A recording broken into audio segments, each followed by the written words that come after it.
This ghetto trash doesn't deserve to fly first class, Karen Matthews muttered, striking the match with a sharp flick of her wrist. The flame danced, hungry and orange, casting eerie shadows across her face as she lifted it toward Dominique Foster's passport. The burgundy cover, that universal symbol of American citizenship and freedom of movement, began to blacken at the corner. You've got to believe me. The gold emblem bubbling under the heat. Dominique felt her throat constrict, a flash of rage surging through her body like lightning. Her jaw clenched so tightly she tasted the metallic tang of adrenaline.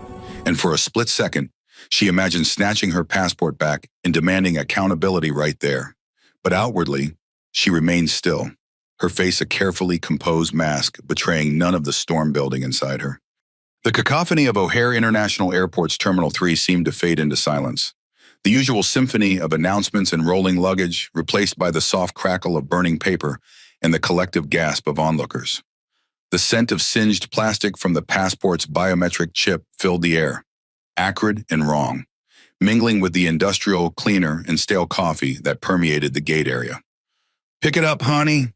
On your knees," Karen commanded, dropping the burning document into a metal wastebasket, her voice dripping with satisfaction as the passport curled and blackened.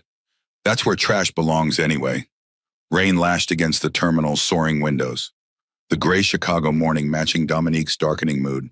She'd arrived at O'Hare 2 hours earlier, moving through the crowded concourse with purpose but without hurry. Her casual attire, dark jeans, a simple navy blouse, and comfortable walking shoes had been deliberately chosen to blend in rather than stand out. At 32, she was the youngest chief inspector in Federal Aviation Administration history, a fact that remained unknown to most people she encountered professionally, exactly as she preferred it. Today's undercover operation had been months in the planning. After receiving 17 separate discrimination complaints about passenger screening practices at this specific airline, the FAA had launched a formal investigation. Dominique had personally volunteered to conduct the field assessment, insisting that seeing the patterns firsthand was crucial to meaningful intervention. No point writing regulations from an office if you don't understand the reality on the ground, she'd told Director Hammond when proposing the operation. As she'd approached the premium check-in line, Dominique had observed the gate agent's interactions with various passengers. The difference in treatment was as subtle but unmistakable warm smiles and efficient service for some, curt responses and skeptical glances for others. The pattern correlated disturbingly with passengers' race, age, and perceived socioeconomic status. Karen Matthews, the senior gate agent with her platinum blonde hair pulled into a tight bun and reading glasses perched on her nose, had caught Dominique's attention immediately. In the 15 minutes Dominique had been observing, Karen had requested additional identification from 2 passengers of color while waving through white travelers with minimal scrutiny. Now, as her passport continued burning in the metal bin, Dominique felt the weight of every similar interaction she'd experienced throughout her life. The countless moments of being questioned, doubted, scrutinized based solely on appearance. The humiliation burned hotter than the flames consuming her passport, threatening to crack her professional veneer. She thought of her father's voice. "They can take your documents, but they can't take your dignity." The memory steadied her, even as her fingernails dug painful crescents into her palms. Around her, passengers had begun pulling out phones, recording the incident with expressions ranging from shock to grim fascination. A young man, later identified as Jackson Taylor, had positioned himself with a clear view, his live stream already gathering hundreds, then thousands of viewers. "You just destroyed a federal document," Dominique said quietly, her voice steady despite the storm brewing inside her. The training that had carried her through Harvard Law, through federal service, through countless challenging situations, held firm even now. "I destroyed a fake," Karen snapped, crossing her arms with smug satisfaction. Her wedding ring caught the fluorescent light as she folded her arms across her chest. "That's what we do with trash in first class." Dominique's government phone buzzed against her hip. The caller ID read, "FAA Director. Urgent." She let it ring. Breaking character now would end the assessment prematurely, and the situation was revealing exactly the patterns they needed to document.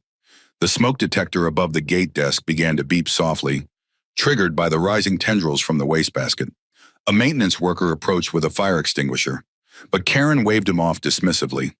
the gesture of someone accustomed to unquestioned authority. "Just document disposal," she said with a dismissive flick of her hand. "Nothing to worry about." Dominique felt a flicker of satisfaction beneath her professional calm. The evidence was multiplying by the second. Witnesses, recordings, the burned passport itself. This wasn't just a case anymore. It was a watershed moment that would transform how discrimination was addressed throughout the aviation system. And through it all, she stood perfectly still, her composure unbroken, even as her identity literally went up in flames before her eyes. But inside, behind that mask of calm, Dominique Foster was taking careful mental notes of every detail, every witness, every second of this incident, building the case that would change everything. Initial confrontation. "First class to London," Karen Matthews said, voice dripping with skepticism as she held Dominique's passport and boarding pass between her fingertips, as if touching something distasteful. The morning light filtering through the terminal windows caught on her wedding ring as she made a show of examining the documents. "That's a very expensive ticket for someone dressed like, well," she gestured vaguely at Dominique's casual attire. The air conditioning hummed overhead, cycling cold air that raised goosebumps on Dominique's arms. Behind her, a line of travelers shifted impatiently, the soft rustle of expensive luggage and murmured conversations creating a backdrop of privilege against which this confrontation was unfolding. Someone's cologne, too strong and too sweet, drifted through the recycled air, adding to Dominique's growing headache. "Yes, it is," Dominique replied evenly, maintaining eye contact despite the urge to look away from Karen's scrutinizing gaze. She could feel her heart rate increasing, not from anxiety, but from the hyper-awareness that came with documenting discriminatory behavior firsthand. Each word, each gesture from Karen was being mentally cataloged for the report she would eventually write. Karen's fingers tapped aggressively against her keyboard, acrylic nails clicking like impatient insects. "I'll need to see additional identification." Her tone suggested this was an exceptional request, though Dominique had observed her checking only standard documentation for white passengers in expensive clothes. "My passport is a federal identification document," Dominique pointed out calmly, the lawyer in her automatically noting the procedural inconsistency. The scent of Karen's perfume, something expensive and cloying, drifted between them, mingling with the industrial cleaner used on the counter surfaces. "Company policy," Karen snapped, not looking up. "For security verification." The lie hung in the air between them, transparent and ugly. Dominique reached into her messenger bag and retrieved her driver's license, sliding it across the counter. She was careful not to reveal her FAA credentials nestled in the same compartment. The leather of the bag felt warm against her fingers, a grounding sensation as she navigated this increasingly tense interaction. Karen examined the license with exaggerated scrutiny, holding it up to the light and comparing the photo to Dominique's face multiple times. Behind Dominique, the line was growing. A businessman in an expensive suit checked his watch and sighed loudly. The sound of his Italian leather shoes tapping impatiently against the polished floor created a rhythmic backdrop to Karen's performance of suspicion. "Is there a problem?" Dominique asked, her voice neutral but firm. She shifted her weight slightly, feeling the pressure of standing in one position for too long, but maintained her dignified posture. "Just doing my job," Karen replied, her mouth tightening at the corners. "We've had issues with fraudulent documentation recently." Her emphasis on fraudulent carried unmistakable implications, the word hanging in the air like a slur barely disguised. Emma Rodriguez, a young flight attendant passing by the gate, slowed her pace, noticing the interaction. Her dark eyes registered concern as she observed Karen's tone and body language. She hesitated, adjusting her perfectly pressed uniform, then continued walking, though her gaze lingered over her shoulder. The silver wings on her uniform caught the fluorescent lighting as she moved away reluctantly. "Your passport stamps look unusual," Karen continued, flipping through the pages with increasing suspicion. The paper made a dry, scratching sound as she turned each page roughly. "So many African countries." Dominique felt a familiar tightness in her chest, the same sensation she'd experienced countless times when her legitimacy was questioned based solely on appearance. Despite her professional success, her Harvard law degree, her federal authority, these moments still triggered a visceral response that she'd learned to contain but never quite eliminated. The sour taste of indignation rose in her throat. "I've traveled extensively for work," Dominique explained, keeping her voice level despite the flush of heat rising up her neck. A bead of sweat formed at her temple, but she resisted the urge to wipe it away. "And what kind of work would that be?" Karen asked, the question dripping with skepticism. Her eyes narrowed, makeup crinkling at the corners. "Transportation safety consulting," Dominique answered truthfully, if incompletely. The generic description was part of her cover, but the irony of the situation wasn't lost on her. Being questioned about her legitimacy while conducting an official investigation into exactly this type of discriminatory behavior.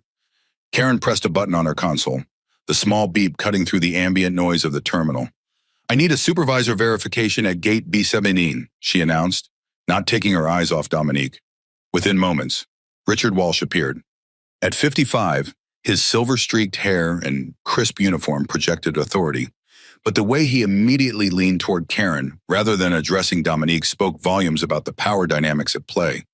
He smelled of coffee and mint gum, his aftershave barely masking the fatigue of an early morning shift. "What seems to be the issue, Karen?" he asked, voice low but audible. The familiarity in his tone suggested a long-standing alliance rather than objective supervision. "Suspicious documentation," Karen replied, angling the computer screen toward him. "First-class passenger with documentation inconsistencies." Richard turned to Dominique, his expression already hardened with preformed conclusions. His eyes didn't meet hers directly, instead scanning her appearance with the same skepticism Karen had displayed.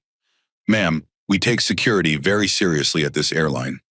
"As do I," Dominique replied, feeling the weight of her hidden FAA badge against her hip. The irony of the situation would have been almost amusing if it weren't so infuriating. A federal aviation security official being lectured about security by someone making judgments based purely on bias. Several nearby passengers had begun watching the interaction, their conversations dropping to whispers. A young man with a backpack, Jackson Taylor, according to the luggage tag dangling from his carry-on, had taken out his phone and was holding it at waist level, the camera clearly directed toward the confrontation. The red recording light reflected in the polished floor tiles beneath him. "Karen, what specific inconsistencies are you seeing?" Richard asked, examining the passport himself. His fingers left smudges on the pages Dominique had kept immaculate throughout years of international travel. "The stamps don't look right," Karen insisted, desperation creeping into her voice as she struggled to articulate actual problems with the documentation. "And the passenger provided contradictory information about her travel purpose." Dominique's eyebrows rose slightly, the only crack in her composed exterior. "I said I was traveling for work, which is accurate." "You said transportation safety," Karen countered, leaning forward. "Now suddenly it's work. Changing your story is suspicious behavior." The absurdity of the accusation might have been comical in another context. Instead, it was a textbook example of confirmation bias. Karen had decided Dominique didn't belong and was now interpreting every statement as evidence supporting that conclusion. Dominique felt her jaw tighten, the muscles working beneath her skin as she maintained her outward calm. Jackson Taylor, now openly filming, caught Karen's eye. "Is there a reason you're recording this interaction, sir?" Richard asked sharply. "Public space," Jackson replied, not lowering his phone. His voice carried the confidence of someone who knew his rights and intended to exercise them regardless of intimidation. No expectation of privacy. More passengers had paused to watch, creating a small audience. The air felt charged with tension, the usual bustle of the terminal creating a strange contrast to the static confrontation unfolding at the gate desk. Dominique remained still, her training kicking in. She was documenting every word, every action, building the case with each passing second. This was no longer just about gathering evidence. It was about experiencing firsthand what countless travelers face daily. "I'd like to board the aircraft now," Dominique stated, her voice carrying just enough authority to make several onlookers straighten reflexively. Responding to the natural command in her tone, "My documentation is in order." Karen's face flushed, 2 spots of angry color appearing high on her cheekbones. "I'll determine when your documentation is in order," she said, the last word spat like something bitter on her tongue. "Let me be absolutely clear," Richard Walsh said, voice dropping to a dangerous quiet as he leaned across the counter. His cologne, too strong for the early hour, created a cloud of sandalwood and synthetic musk that made Dominique's nose itch. We have protocols in place for a reason. Security isn't something we take lightly. Rain continued to lash against the terminal windows, the weather growing more turbulent outside, a perfect mirror to the escalating tension at Gate B-17. Thunder rumbled in the distance, barely audible over the announcement system, calling for a passenger named Henderson to report to another gate. Dominique nodded once, feeling a muscle in her jaw twitch from the effort of maintaining her composed expression. I understand the importance of security procedures. I'm simply pointing out that my documentation is legitimate and complete. A bead of sweat tracked slowly down her spine beneath her blouse, her body's physical response to stress contradicting her outward calm. The weight of her hidden credentials seemed to grow heavier with each passing moment, a simple revelation that could end this charade instantly. But revealing her identity now would terminate the investigation prematurely, leaving the pattern of discrimination undocumented. Richard's eyes narrowed, the skin around them crinkling with practiced intimidation. People with legitimate documentation don't usually get defensive about additional screening. I'm not defensive, Dominique replied evenly, though she felt her pulse quicken and her mouth go dry. I'm stating facts. The gathering crowd had grown to about 15 people, their attention divided between the confrontation and their phones. Jackson Taylor had positioned himself to capture a clear view, his live stream already gathering viewers according to the numbers flashing on his screen. The soft electronic chimes of incoming comments created a strange soundtrack to the unfolding drama. Karen Matthews shuffled through Dominique's documents again, her movements becoming more aggressive. The passport pages made crisp sounds as she flipped through them roughly, handling the official document with deliberate disrespect. Your travel history is inconsistent with your appearance, she declared, as if this constituted an official reason for suspicion. My appearance, Dominique asked, deliberately forcing Karen to articulate her bias. She maintained steady eye contact, refusing to look away first despite the discomfort of direct confrontation. This moment, this explicit statement, would be crucial evidence. Young people don't typically have this many international stamps. Karen deflected, though her meaning remained transparent. Her fingers tightened on the passport, knuckles whitening. And first-class passengers usually dress differently. A murmur rippled through the onlookers. An older white woman in a designer outfit nodded in agreement with Karen, while a middle-aged Hispanic man shook his head in disgust at the obvious profiling. The social dynamics of the crowd were becoming another layer of the unfolding situation. Silent judgment, complicity, and discomfort playing out among the witnesses. Could you explain what first-class passengers typically wear? Dominique pressed, voice still calm but with an edge of steel beneath. She shifted her weight slightly, her legs beginning to ache from standing in one position for so long, but maintained her dignified posture. This isn't about clothing, Richard interjected hastily, recognizing the dangerous territory. A flush crept up his neck, disappearing into his collar. It's about security verification. Then verify, Dominique said. Check your system. Call the ticketing department. Confirm my reservation. Richard glanced at Karen, who stubbornly shook her head. The system is showing anomalies, she claimed, though her screen was angled away from both Dominique and Richard. The lie hung in the air, obvious and pathetic, yet protected by the bureaucratic shield of security procedures that no one seemed willing to challenge. Emma Rodriguez had returned to the gate area, ostensibly to check the flight manifest but clearly monitoring the situation. Her discomfort was evident in her posture, shoulders tight and eyes darting between Karen, Richard, and Dominique. She stood near the boarding door, fingers fidgeting with her employee badge, visibly torn between professional obligation and moral discomfort. What specific anomalies, Dominique asked, her legal training automatically pushing for documentation of the alleged issues. Each question, each response was building the case that would eventually transform aviation security practices. I'm not at liberty to discuss security protocols, Karen snapped, the convenient shield of security allowing her to avoid accountability. Her voice rose slightly, drawing more attention from passing travelers. Jackson's live stream comment section was exploding, notifications pinging constantly as viewers weighed in. Everyone can see what's happening here, he said loudly enough to be heard. This is straight-up profiling. Richard turned toward him, shoulders squaring with authority. Sir, you're interfering with airline operations.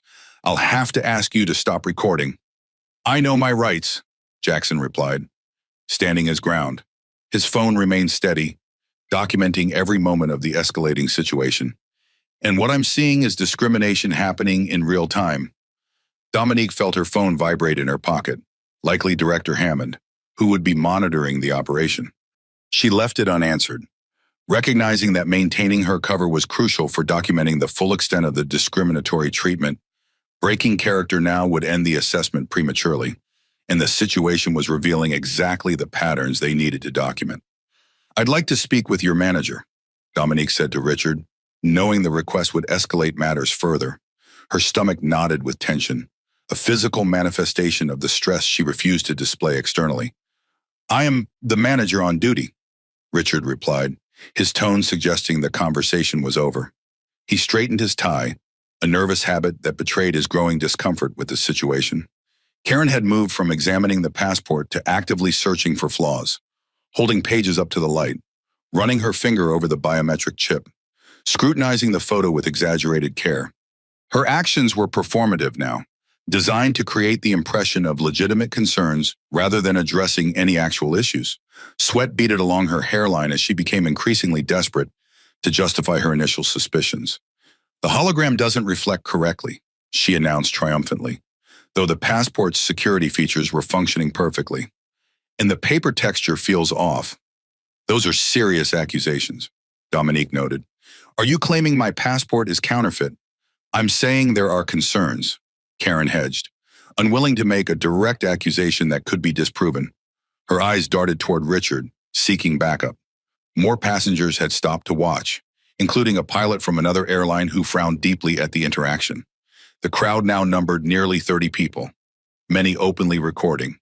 The confrontation had become public theater, with Karen and Richard increasingly aware of their audience. I've been standing here for 15 minutes, Dominique said, checking her watch. My flight board's in 20 minutes. I've provided multiple forms of identification. What specific verification would satisfy you at this point? Karen's jaw tightened. She had backed herself into a corner. Allowing Dominique to board would mean acknowledging the baselessness of her suspicions, but continuing to delay without concrete reasons was becoming increasingly difficult to justify. The murmurs from the crowd were growing louder, with several voices openly questioning the gate agent's actions. It was at this precise moment, when reason should have prevailed, that Karen's expression changed. Something hardened in her eyes, a dangerous determination replacing uncertain hostility. She reached beneath the counter, her movement deliberate and ominous. I think we need to take this to the next level, she said, pulling out a small silver lighter. The metal caught the overhead lights as she flicked it open, the sound sharp and final in the sudden hush that fell over the onlookers. The burning Karen Matthews' hand emerged from beneath the counter, holding a small silver lighter, the kind used for lighting candles or cigarettes. She flicked it once, the mechanical sound crisp and final in the tense silence that had fallen over the gate area. A small blue flame danced in the air-conditioned breeze of the terminal, casting shifting shadows across her face. This, she said, voice suddenly calm with the terrible confidence of someone crossing a line they can't uncross, is what we do with fraudulent documents. The words hung in the air for a moment, their meaning so outrageous that several onlookers exchanged confused glances, unable to believe what was being implied. The acrid smell of lighter fluid mingled with the recycled air of the terminal, creating a chemical undertone to the confrontation. A collective gasp went through the gathered crowd. Jackson Taylor stepped closer, making sure his camera captured every detail. Holy shit, he whispered, his live stream counter now showing over 15,000 viewers. The soft pings of incoming comments created an eerie soundtrack to the unfolding scene. Ms. Matthews, Emma Rodriguez said, breaking her silence and stepping forward. Her uniform badge caught the light as she moved, the airline's logo a stark reminder of her professional risk in this moment. I don't think— Stay out of this, Emma, Karen snapped without looking at her, eyes fixed on Dominique with predatory focus. This is a security matter. Dominique's training had prepared her for many scenarios, but the sight of an open flame near her federal documentation sent a jolt of adrenaline through her system. Her heart hammered against her ribs, each beat echoing in her ears. Her mouth went completely dry, and for a moment she considered breaking cover, revealing her credentials to stop this destruction before it began. She maintained her composure with effort, the years of practice in high-pressure legal situations serving her now as she kept her face a mask of professional calm. But inside, she was experiencing a visceral sense of violation that no training could fully prepare her for. "What you're suggesting is a federal offense," Dominique said evenly, though she felt her voice might crack. "Destroying government property is a serious crime." Her mind raced through applicable statutes. 18 U.S.C. 1361, destruction of government property. 18 U.S.C. 111, interference with federal officer, potential civil rights violations under multiple statutes. The lawyer in her automatically categorized each violation while the human being in her struggled with the visceral threat to her identity document. "It's only government property if it's genuine," Karen replied, the flame still flickering between them like a challenge. Her face looked almost ghoulish in the unnatural light, shadows deepening the lines of determination around her mouth. Richard Walsh seemed frozen, caught between protocol and the dangerous path Karen was blazing. Beads of sweat formed on his forehead as he realized the situation had escalated far beyond standard verification procedures. "Karen, perhaps we should call TSA. We are the first line of defense." Karen cut him off, eyes never leaving Dominique's face. "And I'm making a judgment, Paul." With theatrical slowness, Karen lifted Dominique's passport with her left hand and brought the lighter toward it with her right. The first touch of flame to the burgundy cover created a small black mark that quickly expanded. The smell of burning synthetic material filled the air, sharp and toxic. "Stop this immediately," Dominique commanded, her voice carrying an authority that made several onlookers straighten reflexively. For a brief moment, her federal persona broke through her undercover role, the power of her true position evident in her tone. But it was too late. The flame caught the edge of the passport, the synthetic material curling as it began to burn. Karen dropped the passport into a metal waste bin beside the counter, where the fire quickly spread across the pages. The gold emblem on the cover bubbled and melted. The official identification photograph warped and blackened. The chemical smell intensified as the biometric chip began to melt, releasing compounds never meant to be burned. Dominique felt the moment like a physical blow, watching her official identity burn before her eyes. Beyond the professional implications, there was something deeply personal about the destruction. That passport represented her journeys, her authority, her citizenship, all being consumed by flames because of one person's prejudice. The crowd's reaction was instantaneous. Phones raised higher, voices rose in shock and outrage, and several people pushed forward. Jackson's live stream counter jumped to 30,000 viewers in seconds as people shared the link across social media platforms. "You just burned a federal document," a man in the crowd shouted, his business attire suggesting he understood the seriousness of the action. "She has no right," another voice added, the words nearly lost in the growing commotion. Karen stepped back from the counter, a triumphant smile playing at the corners of her mouth. "Security threat neutralized," she announced, as if she'd performed a heroic act worthy of commendation. Inside, Dominique's mind was racing through regulations, federal codes, and criminal statutes, all of which had just been violated in spectacular fashion.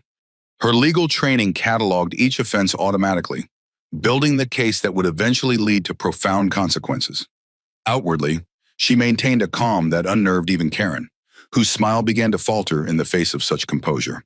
A brief flash of memory surfaced in Dominique's mind, her instructor at the Federal Law Enforcement Training Center years ago. "Your greatest power in a crisis is your calm.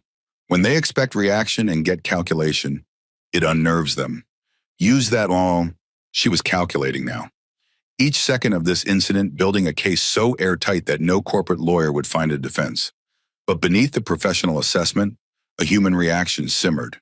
Indignation at the humiliation, anger at the injustice, and a deep sadness that such blatant discrimination persisted despite all efforts to eradicate it.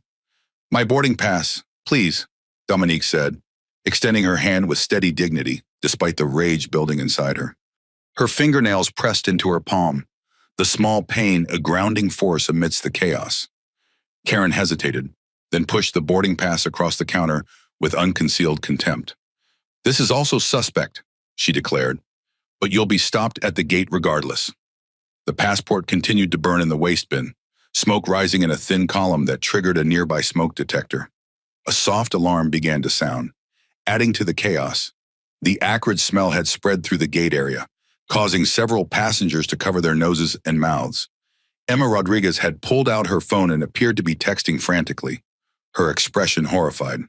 Richard Walsh had finally snapped out of his paralysis and was reaching for the counterphone, presumably to call for backup, though whether to support Karen's actions or address her misconduct remained unclear. "You have just committed a federal crime," Dominique stated clearly, making sure her voice was captured on the many recording devices surrounding them. Destruction of government property, interference with air transportation, potential civil rights violations. She listed each offense with precision, building the record that would form the foundation of future proceedings. Karen's smug expression faltered slightly, a flicker of uncertainty crossing her face as the reality of what she'd done began to penetrate. "If you'd like to file a complaint, there's a customer service desk in the main terminal," she said, her tone suggesting such complaints routinely disappeared into administrative black holes. Jackson Taylor had moved to capture the burning passport from a different angle. "This is insane," he narrated to his viewers, his voice cracking with disbelief. "She literally just burned someone's passport because she didn't think a black woman belonged in first class." The smoke detector's alarm grew more insistent, its electronic wail drawing attention from throughout the terminal. A maintenance worker approached with a fire extinguisher, but Karen waved him away with imperious confidence. "Just a small document disposal," she said dismissively. "Nothing to worry about." Dominique looked directly at Jackson's camera, then at the other recording devices. She wanted witnesses, needed them. This moment would become evidence, testimony, and eventually, justice. Her expression remained composed, but her eyes conveyed the full weight of the moment, the dignity of someone experiencing injustice, yet refusing to be diminished by it. Her phone vibrated again in her pocket. The call would be urgent now, her team likely watching the live stream with mounting concern, but she remained in character, documenting every word, every action, building an unassailable case with each passing moment. As the last fragments of her passport blackened and curled in the waste bin, Dominique locked eyes with Karen. "You've made a terrible mistake," she said quietly, each word measured and clear. Karen Matthews scoffed, still believing she held all the power. "The only mistake was you thinking you could get away with whatever scam you're running." The first airport security officers were pushing through the crowd now, drawn by the smoke alarm and the gathering of agitated passengers. Dominique felt a grim satisfaction beneath her professional exterior. The wheels of justice were beginning to turn, and Karen Matthews had no idea that she had just destroyed her own career as thoroughly as she had destroyed a federal passport. "What the hell is going on here?" demanded Marcus Diaz as he pushed through the crowd, his airport security uniform creating a visible path through the massive onlookers.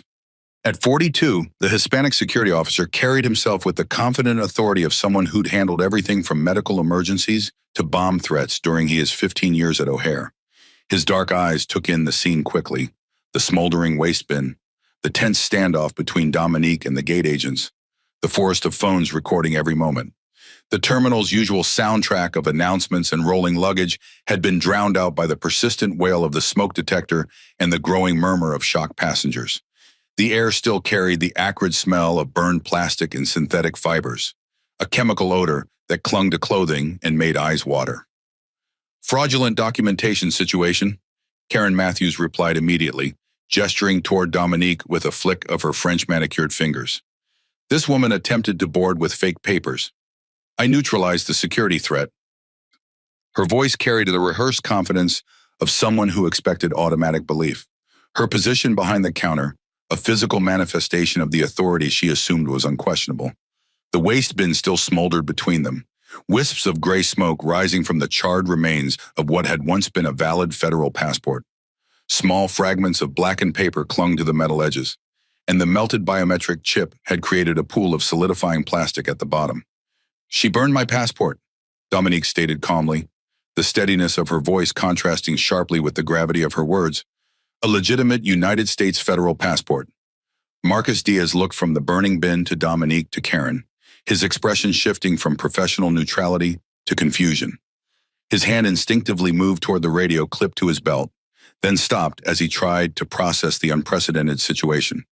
In 15 years of airport security work, he had never encountered an agent destroying documentation, genuine or otherwise.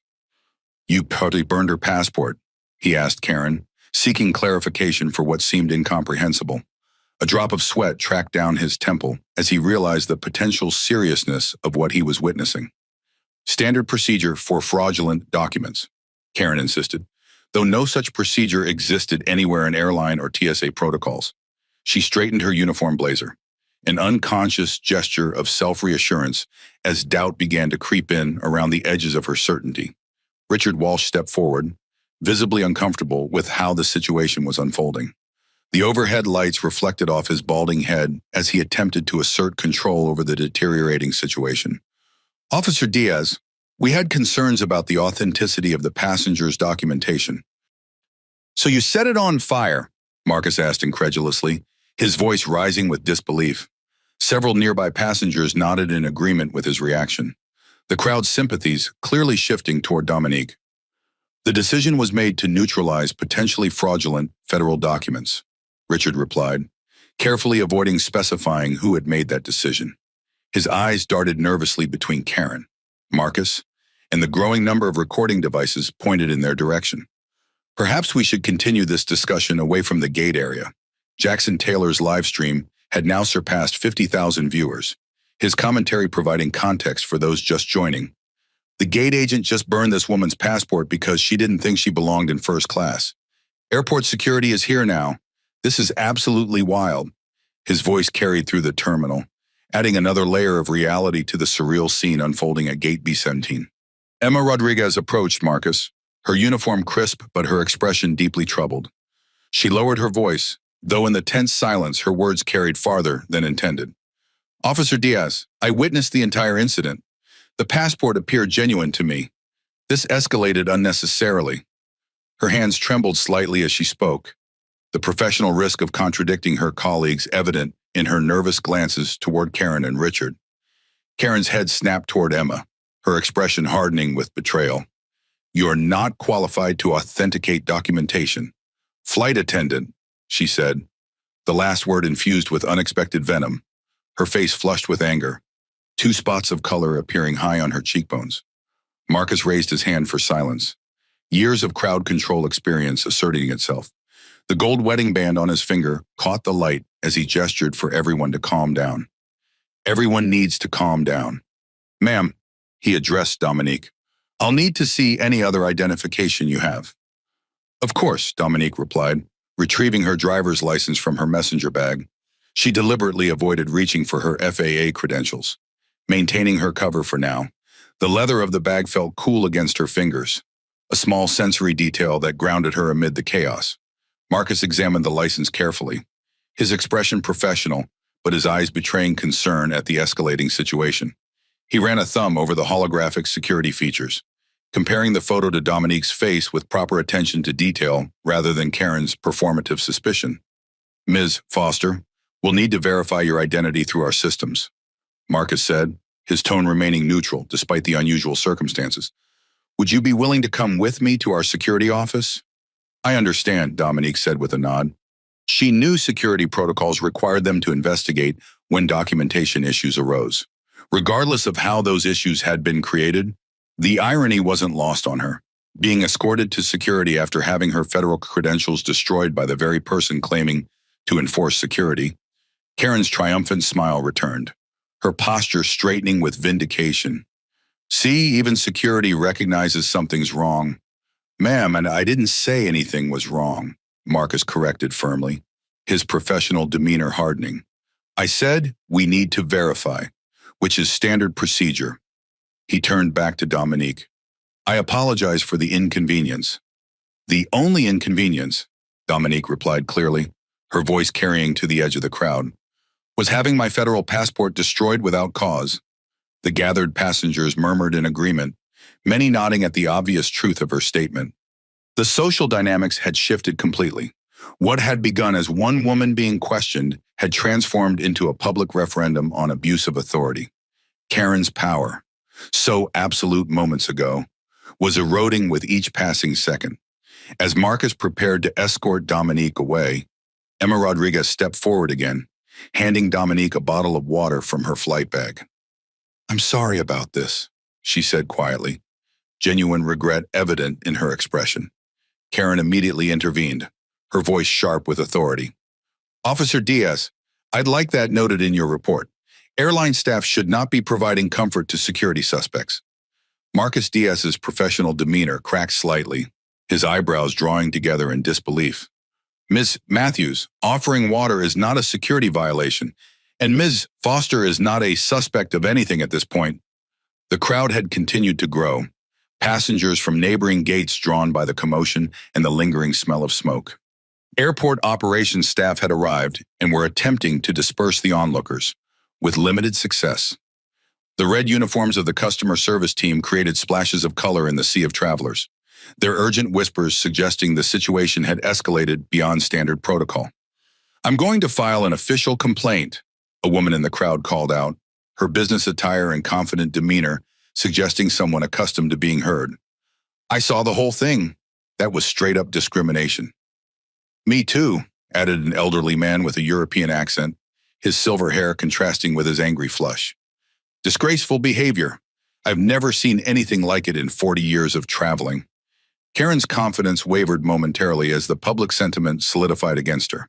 She turned to Richard, clearly expecting backup, but he had stepped away to confer with another supervisor who had just arrived, their hushed conversation punctuated by alarmed glances toward the gate counter. Marcus gestured toward a corridor leading away from the main terminal.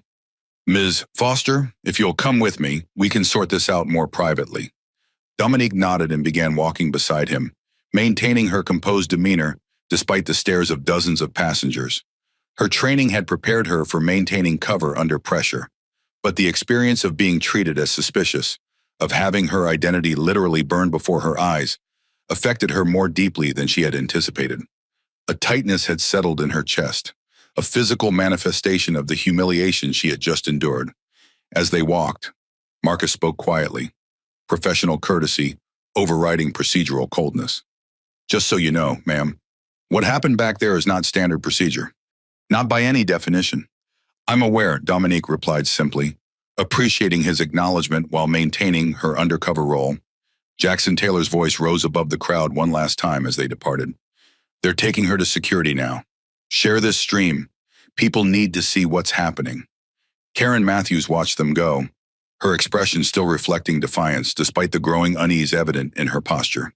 She remained unaware that her momentary exercise of arbitrary power had set in motion a chain of events that would transform not just her career, but the entire industry's approach to passenger verification and equal treatment. As the crowd began to disperse, the smoldering remains of Dominique's passport continued to send wisps of smoke into the air, physical evidence of discrimination that would ultimately fuel a far-reaching federal investigation. Detainment. The security room at O'Hare's Terminal 3 was a study in institutional minimalism. Beige walls, fluorescent lighting that cast everyone in an unflattering pallor, and furniture designed for function rather than comfort. Two metal chairs faced a small table bolted to the floor, and a single security camera in the corner captured everything from an unfavorable angle. The room smelled of industrial cleaner and stale coffee, with underlying notes of anxiety that seemed permanently embedded in the recycled air. A wall clock with a slightly audible tick marked each second of Dominique's detainment. The minute hand moved with agonizing slowness, stretching time in this windowless box designed to isolate and intimidate. The soft hum of the ventilation system created white noise that only emphasized the uncomfortable silences between questions. Dominique Foster sat perfectly still, her hands resting lightly on the table, her posture neither defensive nor aggressive. Years of legal training and federal service had taught her the power of composed silence, how maintaining dignity under pressure could be more effective than any verbal protest. The metal chair was cold through her jeans, an unpleasant reminder of her physical circumstances. Inside, however, her mind was in turmoil. The indignity of the situation, being detained after having her federal identification destroyed, stung more than she wanted to admit. Each tick of the clock reminded her of the countless other travelers who had endured similar treatment without her resources or authority. The thought both strengthened her resolve and deepened her anger. Across from her, Officer James Peterson reviewed her driver's license for the third time, comparing the photo to her face with increasing uncertainty. At 38, Peterson had the slightly doughy physique of someone whose job kept him largely sedentary. His uniform stretched tight across his shoulders. His wedding ring caught the fluorescent light as he turned the license over again, searching for inconsistencies that weren't there. "So, Ms. Oster," Peterson began, his tone striving for authoritative but landing somewhere closer to uncomfortable. "Can you explain the situation regarding your passport? The gate agent, Karen Matthews, destroyed my legitimate United States passport by burning it," Dominique replied evenly, her law school training evident in her precise language and calm delivery. "There was no justification for this action. My documentation was authentic and complete." Peterson shifted in his chair, the metal legs scraping against the linoleum floor. Sweat beaded along his hairline despite the room's aggressive air conditioning. "And why do you think she did that?" "I believe the evidence speaks for itself," Dominique answered, deliberately avoiding speculative language that could later be questioned. "Multiple witnesses and recordings captured her statements and actions." Her phone vibrated again. The fifth call in 20 minutes. The screen displayed FAA Director in clear block letters, visible to Peterson, whose eyes widened slightly at the government contact. "You need to take that call," he asked, his tone shifting subtly as doubt crept into his assessment of the situation. "It can wait," Dominique replied, maintaining her cover despite the mounting pressure. A drop of sweat traced its way down her back, the physical manifestation of the stress she refused to show on her face. The investigation needed to run its course to document the full response pattern. Peterson's eyes remained on her phone as it stopped vibrating. "That said, FAA Director, are you with the Federal Aviation Administration?" Dominique hesitated, weighing her options. Revealing her identity would end the investigation, but continuing the charade might become counterproductive. She chose a middle path. "I'm not at liberty to discuss my employment at this time," she said, using intentionally ambiguous phrasing.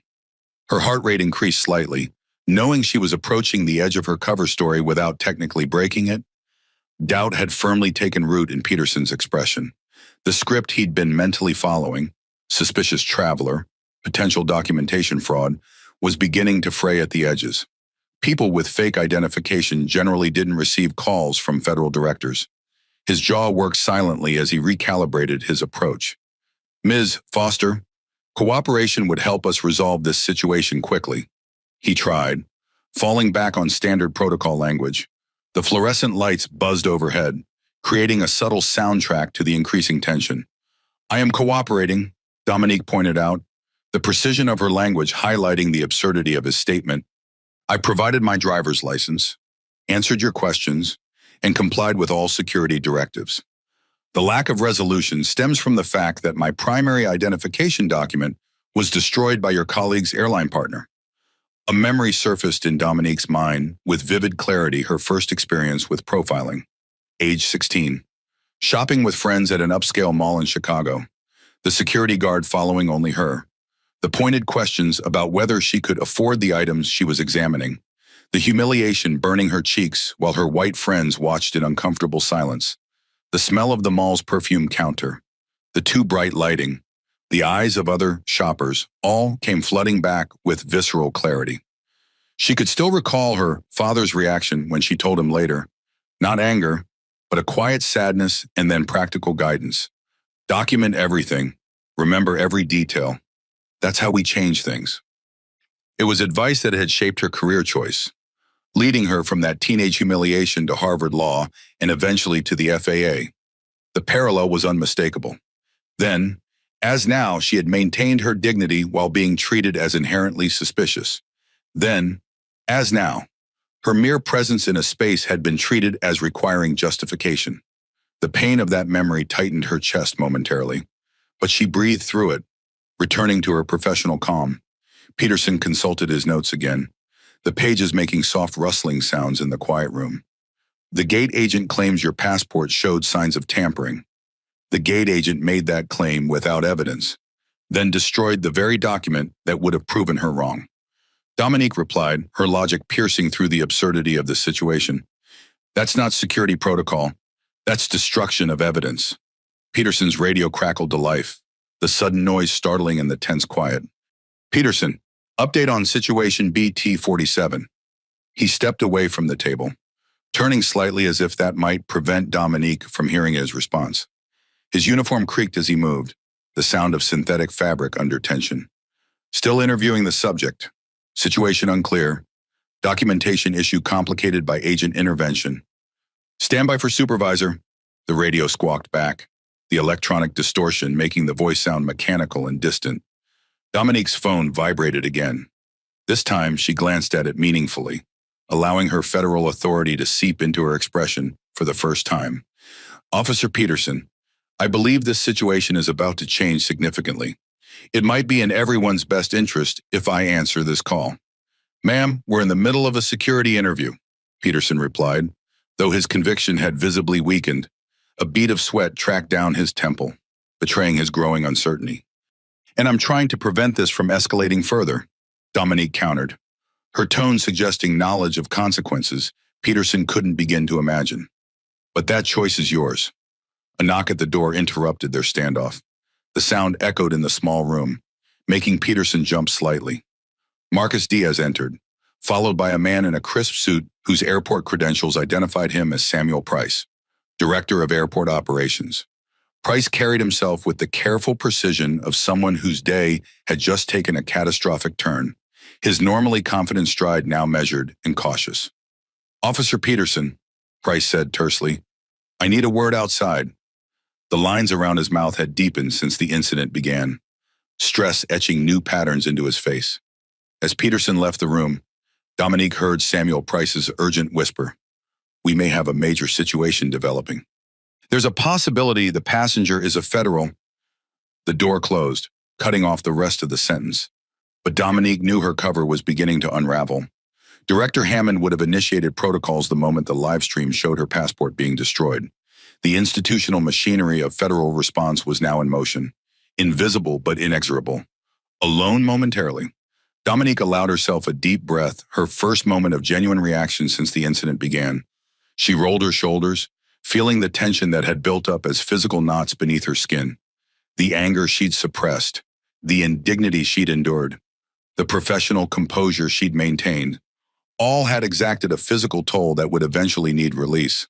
She rubbed her temples, feeling the beginnings of a tension headache. For a brief moment, she allowed herself to feel the full weight of what had happened, not just as a federal inspector documenting discrimination, but as a human being whose identity and dignity had been literally burned before an audience. The hurt and humiliation were real, personal, and raw beneath her professional exterior. Her phone vibrated yet again. This time, the message simply read, "Green light for disclosure, full support tweet initiated." The operation had entered its next phase. Dominique straightened in her chair, adjusting her posture from patient endurance to professional authority. The time for hiding her identity was over.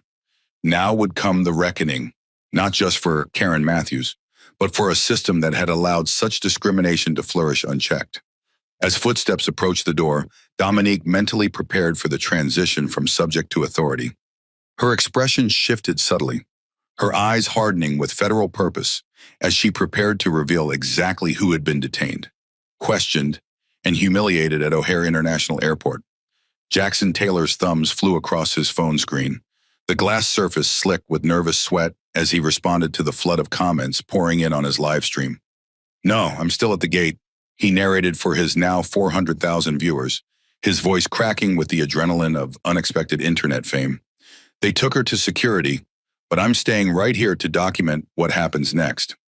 The terminal lights reflected off his glasses as he scanned the gate area, capturing the aftermath of the confrontation.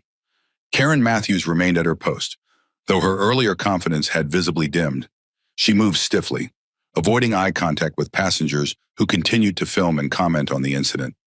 The smoky odor of burned plastic and paper still hung in the air, a persistent reminder of what had transpired. "People are asking if this is legal," Jackson continued, adjusting his position to keep the gate in frame. "I'm not a lawyer, but I'm pretty sure burning someone's passport is a federal crime. The comments section is blowing up with people tagging the FAA and Department of Justice." His live stream had exploded across social media platforms like wildfire and dry brush. In the 30 minutes since Karen Matthews had burned Dominique's passport, the footage had been shared by celebrities, politicians, civil rights organizations, and outraged citizens. Hashtag passport burning and hashtag flying while blacku were trending nationally, with viewers demanding answers and accountability. Rain continued to lash against the terminal windows, the storm outside mirroring the social media tempest building around the incident. Lightning flashed, briefly illuminating the tarmac where aircraft waited in growing delay as the operational disruption spread throughout the airport system. Major news networks had picked up the story. Running breaking news banners, airline employee burns passenger's passport tweet in apparent racial profiling incident. The chyrons scrolled across airport televisions, creating a surreal feedback loop as passengers watched live coverage of an incident happening mere gates away. In the executive offices of the FAA headquarters in Washington, D.C., Director Victoria Hammond stood before a wall of screens, each displaying a different news feed or social media dashboard tracking the unfolding situation. At 60, Hammond's silver-streaked hair and tailored suit projected the gravitas of someone who had navigated political and bureaucratic storms for decades. Deep lines around her eyes spoke of both authority and exhaustion, the permanent markers of high-stress leadership. "I want every available resource on this," she instructed the crisis response team assembled around the conference table, her voice carrying the unmistakable authority of someone accustomed to immediate compliance. "Chief Inspector Foster's safety and dignity are our primary concerns, followed closely by proper evidence collection and preservation." The room hummed with controlled urgency, phones ringing, keyboards clicking, urgent conversations overlapping as the federal response machine engaged its full capacity. The air conditioning struggled to keep up with the body heat generated by 24 people working at maximum intensity. "Director," her assistant interrupted, a tablet clutched in her hand. "We have confirmation that the airport operations director has been notified. Samuel Price is personally intervening." Hammond nodded briskly, the motion efficient and contained like all her gestures. "Good. And the airline CEO. Jonathan Blackwell has been notified. He was in flight to Tokyo, but his plane is being turned around mid-air. Corporate crisis teams have been activated." The assistant's voice betrayed no emotion, but the implications were clear. This situation had escalated to the highest possible level. Hammond's expression remained severe, only the tightening of muscles around her eyes betraying her anger. "Make it absolutely clear to Mr. Blackwell that this isn't a simple customer service issue. This is destruction of federal property, potential civil rights violations, and interference with a federal officer. The full weight of this agency will be brought to bear." She turned back to the screens, watching as the view count on Jackson's live stream continued to climb, the numbers increasing by thousands with each passing minute. The comment section scrolled too quickly to read individual messages, becoming a blur of outrage, demands for justice, and calls for federal intervention. "Activate the Chicago field office," Hammond instructed, her voice cutting through the ambient noise of the crisis room. "I want a full team at O'Hare within the hour, and get me Foster on a secure line." Meanwhile, at O'Hare, the airline's social media team was watching in horror as their feeds exploded with angry comments. Their typical content, scenic destinations, smiling flight attendants, special fare promotions, had been overwhelmed by thousands of users sharing the passport-burning video and demanding explanations. "We need a statement now," the head of communications insisted during an emergency conference call with legal and executive teams, the panic in her voice barely contained. "This is spreading faster than anything I've ever seen. Legal hasn't approved language yet," a cautious voice countered. "We need to understand our liability position before—" "Our stock is already down 3%, the CFO interrupted, the sound of papers rustling, suggesting he was reviewing real-time financial data. "The market opened 20 minutes ago, and we're in freefall. If we don't get ahead of this now, we're looking at catastrophic financial damage." The tension across the airline's operations was palpable. Customer service representatives were overwhelmed with calls and messages, most referencing the viral video and demanding to know the company's response.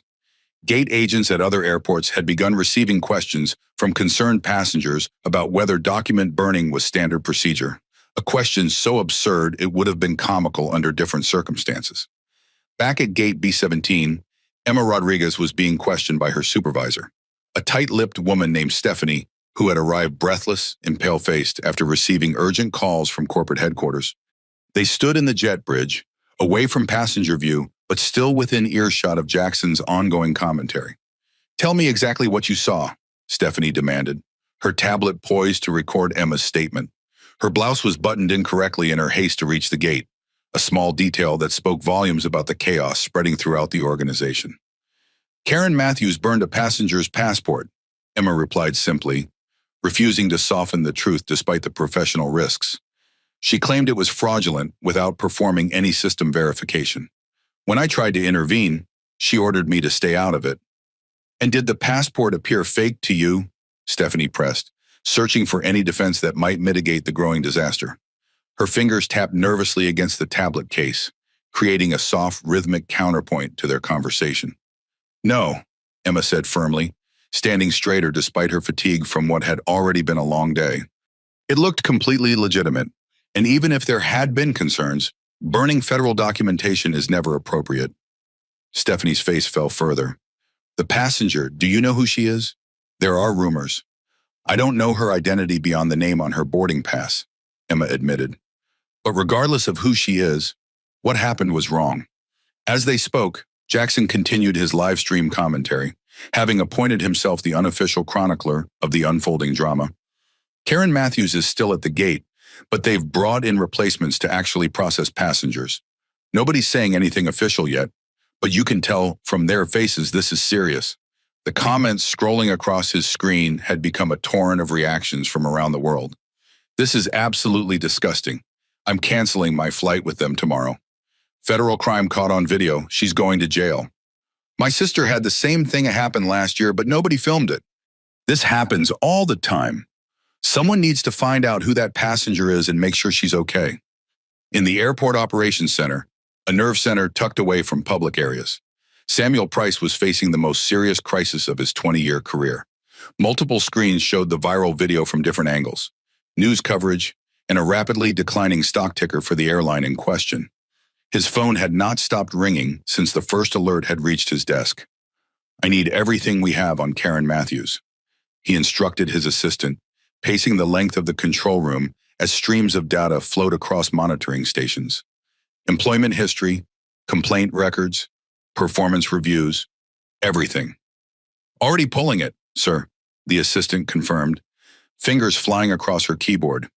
"Sir, there's something else. The FAA has initiated an emergency protocol. They're referring to the passenger as Chief Inspector Foster." Price felt the blood drain from his face, his extremities suddenly cold as adrenaline redirected his circulation to vital organs. A physiological crisis response. "Chief Inspector, as in Federal Aviation Administration Enforcement Division." "Yes, sir. The FAA director has personally called twice while you were en route to security." "Oh my God," Price whispered, the full magnitude of the disaster finally hitting him. "She's FAA leadership. Matthews burned the passport of an FAA chief inspector." He looked back at the screens, at the smoking waste bin, at Karen's triumphant expression as she dropped a federal passport into flames. It was no longer just a viral public relations disaster. It was potentially the most expensive and consequential mistake in the airport's history. "Get me to that security office now," he ordered, already moving toward the door, "and find out exactly who Dominique Foster is before I get there." From throughout the terminal, passengers were sharing the video, showing each other the footage on phones and tablets. Gate agents at other airlines were fielding questions about whether the incident reflected industry-wide policies. TSA officers found themselves explaining that no, destroying passports was absolutely not standard procedure under any circumstances. The story had transcended the airport, becoming a national Rorschach test on discrimination, authority, and accountability. And at the center of it all was Dominique Foster, still sitting calmly in a security room, waiting for the right moment to reveal exactly who she was and exactly what consequences would follow. The revelation begins. Dominique's phone lit up again, and this time she answered, her voice crisp and professional. "Foster?" The security room had grown crowded in the past 10 minutes. Officer Peterson had returned, along with Marcus Diaz and Samuel Price, all watching her with varying degrees of concern and confusion. The institutional beige walls seemed to close in as the small space filled with people and tension. The overhead fluorescent lights buzzed faintly, creating a subtle soundtrack to the unfolding drama. Yes, Director Hammond, I'm safe and unharmed, Dominique confirmed, switching to speakerphone to ensure everyone present could hear the conversation. The calculated nature of this decision was evident in her steady hand and direct gaze as she placed the phone on the table between them. The passport destruction was complete. Evidence has been preserved in the gate area. Victoria Hammond's authoritative voice filled the small room, each word precisely enunciated and weighted with unmistakable federal authority. Chief Inspector Foster, I'm activating full protocol Alpha 7. The Chicago field office has a team en route to your location. I've also spoken with the Department of Justice, and they're treating this as a priority federal case. Samuel Price's face had gone ashen, the blood visibly draining from his features as the implications of Hammond's words sank in. Chief Inspector, federal case, Department of Justice. Each phrase landed like a body blow to his professional solar plexus. Each title and agency representing another layer of bureaucratic nightmare unfolding in real time. Director, Dominique continued, her composure unbroken despite the dramatic shift in power dynamics occurring around her. I'd like to request case file numbers for the documentation. We'll want to cross-reference with previous complaints. The administrative request, so normal in federal procedure, so alien in a security detention room, underscored the surreal reversal occurring. The detained passenger was suddenly speaking the language of authority, initiating processes rather than responding to them. Of course, Hammond replied, the sound of keyboard clicks audible in the background. I'm sending those now, along with the authorization codes for our secure database. I've already briefed the Attorney General's office, and they're preparing formal charges for destruction of federal property and interference with a federal officer. Officer Peterson had backed against the wall, his earlier authoritative stance completely abandoned. His uniform seemed to hang differently on him now, as if the fabric itself recognized the shift in authority. A thin sheen of sweat had appeared on his forehead, reflecting the harsh fluorescent lighting. Marcus Diaz maintained his professional demeanor, though his eyes had widened considerably at the unfolding revelation. Additionally, Hammond continued, her voice carrying the weight of someone accustomed to moving massive bureaucratic machinery with a single command. I've issued an emergency preservation order for all security footage, documentation, and communications related to this incident. Please inform the airport authorities that any destruction or alteration of evidence will constitute federal obstruction charges. Samuel Price stepped forward, finding his voice despite his obvious distress. A damp patch had formed under his arm, visible when he raised his hand to speak. Director Hammond, this is Samuel Price, O'Hare Operations Director. We are fully cooperating with Chief Inspector Foster and will provide all requested materials immediately. Mr. Price, Hammond acknowledged, her tone cooling several degrees. I expected to hear from you considerably earlier in this situation. The FAA takes the safety and dignity of our officers with the utmost seriousness. The fact that Chief Inspector Foster was detained after being subjected to clear discrimination is deeply concerning. Price swallowed audibly, his Adam's apple bobbing in his throat. There was a communication failure, he admitted, sweat now beading visibly on his forehead. We're addressing it now. See that you do, Hammond replied, the implicit threat in her professional tone unmistakable. Chief Inspector Foster is the head of our Civil Rights Compliance Division. She was conducting an authorized undercover assessment of discrimination patterns at your facility, an assessment that has now documented far more serious violations than we initially anticipated. The revelation landed with seismic force. Dominique watched as understanding dawned on each face in the room. She wasn't just a federal employee, but the very person responsible for investigating and enforcing civil rights compliance in aviation nationwide. The irony would have been almost comical if the underlying issues weren't so serious. Peterson's mouth opened slightly, then closed without words. Diaz's posture shifted subtly, professional respect replacing procedural caution. Price looked as though he might need to sit down, the full bureaucratic nightmare of his situation apparently hitting him all at once. I'll need to speak with Ms. Matthews immediately, Dominique said, finally setting aside her passenger persona and fully embracing her federal authority. The transition was subtle but unmistakable. a slight straightening of her spine, a hardening of her gaze, a precision in her diction that hadn't been fully present before. "Of course, Chief Inspector," Samuel Price said quickly, his earlier authoritative manner replaced by deferential efficiency. "I'll have her brought to you right away." "Not here?" Dominique corrected, her gaze sweeping the inadequate security room with its institutional blandness and intimidation by design atmosphere. "I want her brought to your main conference room. This is now a formal federal investigation, and I'll need proper facilities for evidence collection and witness interviews."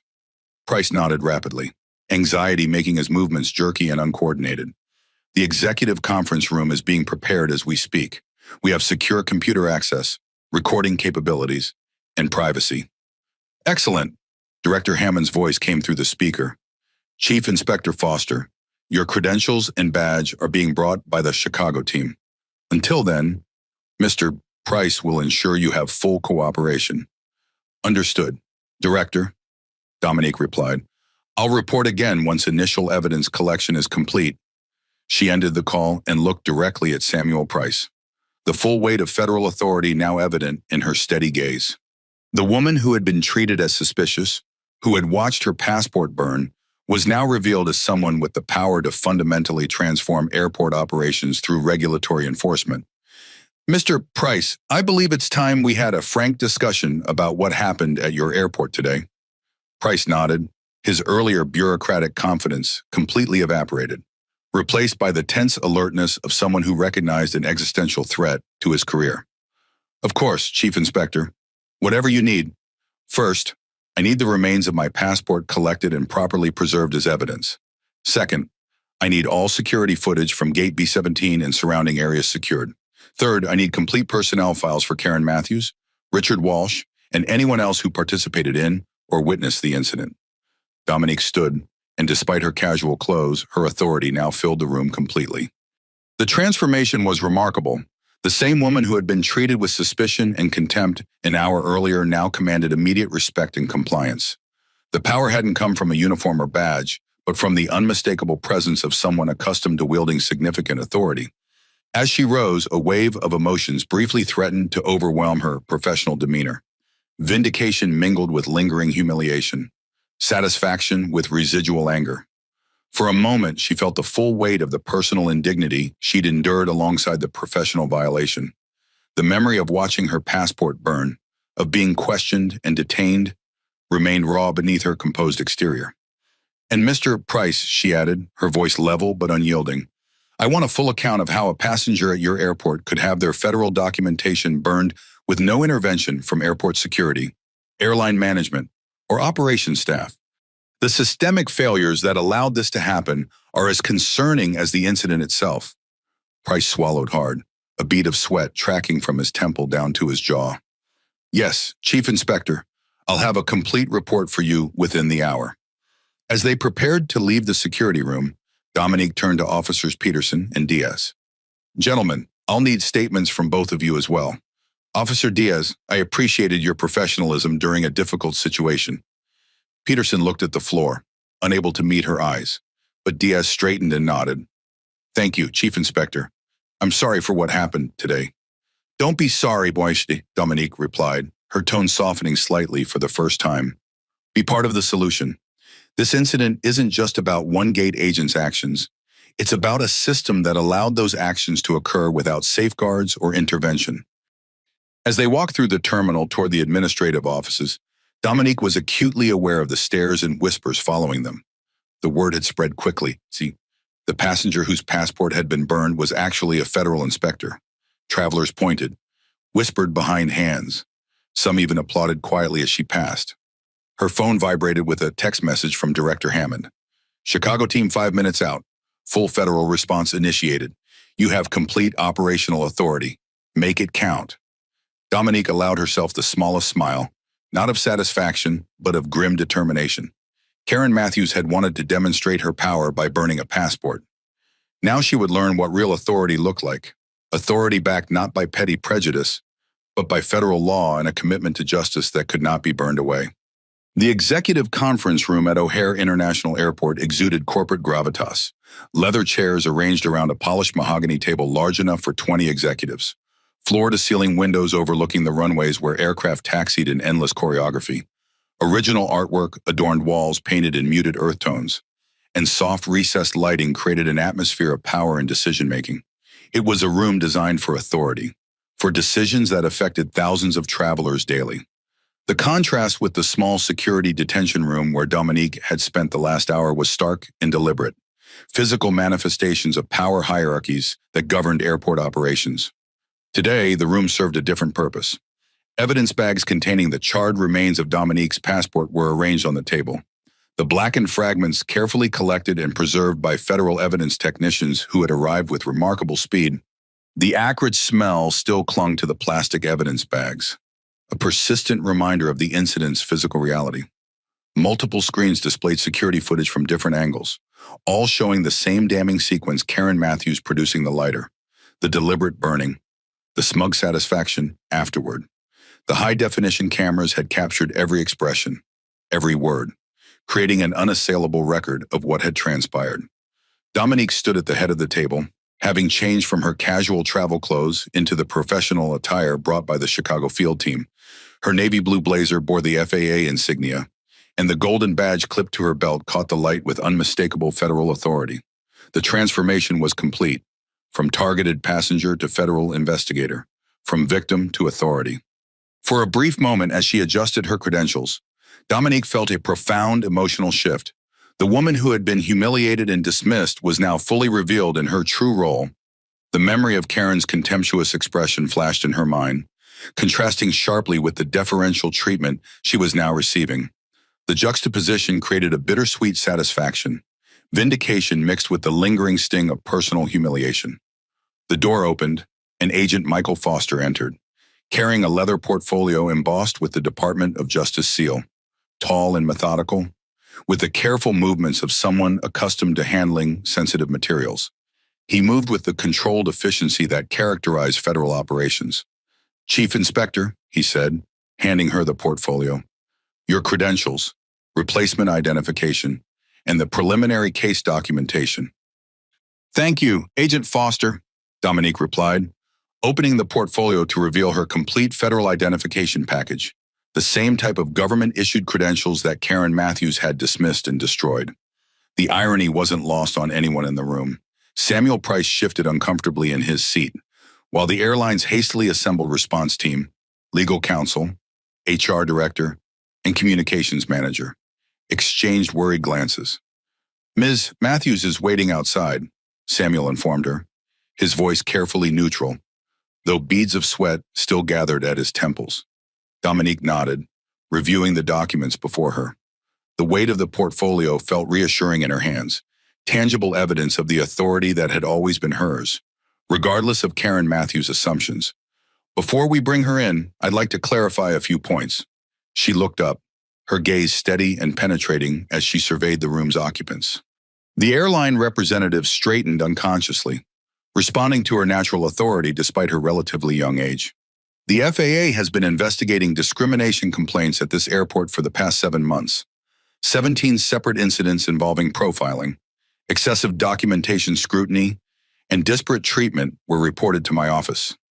The airline representative stiffened simultaneously, the synchronicity of their reaction almost comical. The legal counsel, a silver-haired man with an expensive suit and a rapidly developing stress headache, shifted papers before him without actually looking at them, a nervous habit that betrayed his discomfort. "Today's operation was a field assessment to document response patterns firsthand," Dominique continued, her voice measured and precise. "I did not expect to experience destruction of federal documents, detention without cause, or the systematic failure of safeguards that should prevent such incidents." She gestured to the screens displaying the security footage. The movement was economical and deliberate, drawing all eyes to the visual evidence without theatrical flourish. "What you're seeing is not just a public relations crisis. It is documentation of multiple federal violations, each carrying significant legal, financial, and regulatory consequences." The airline's legal counsel, whose name badge identified him as Martin Reynolds, cleared his throat. "Chief Inspector Foster, I want to assure you that the actions taken by Ms. Matthews in no way reflect our company's policies or values." "Mr. Reynolds," Dominique interrupted, her tone remaining professional, but brooking no continuation of corporate damage control. I appreciate that you have a job to do, but let me be clear, this investigation will focus on facts and documentation, not corporate positioning statements. She turned to Agent Foster. Please bring in Ms. Matthews. The atmosphere of the room shifted palpably as Karen Matthews entered. Her confident stride faltered as she took in the scene, the federal agents in their dark suits, the evidence bags containing passport remains, the security footage playing on loop, and most significantly, Dominique Foster in full federal regalia at the head of the table. The gate agent's appearance had changed markedly in the hours since the incident. Her once perfect hair had begun to escape its tight bun, strands falling around a face that had lost its color and confidence. Her uniform, so crisp and authoritative at the gate counter, now seemed to hang on her frame, as if she had physically diminished since her act of destruction.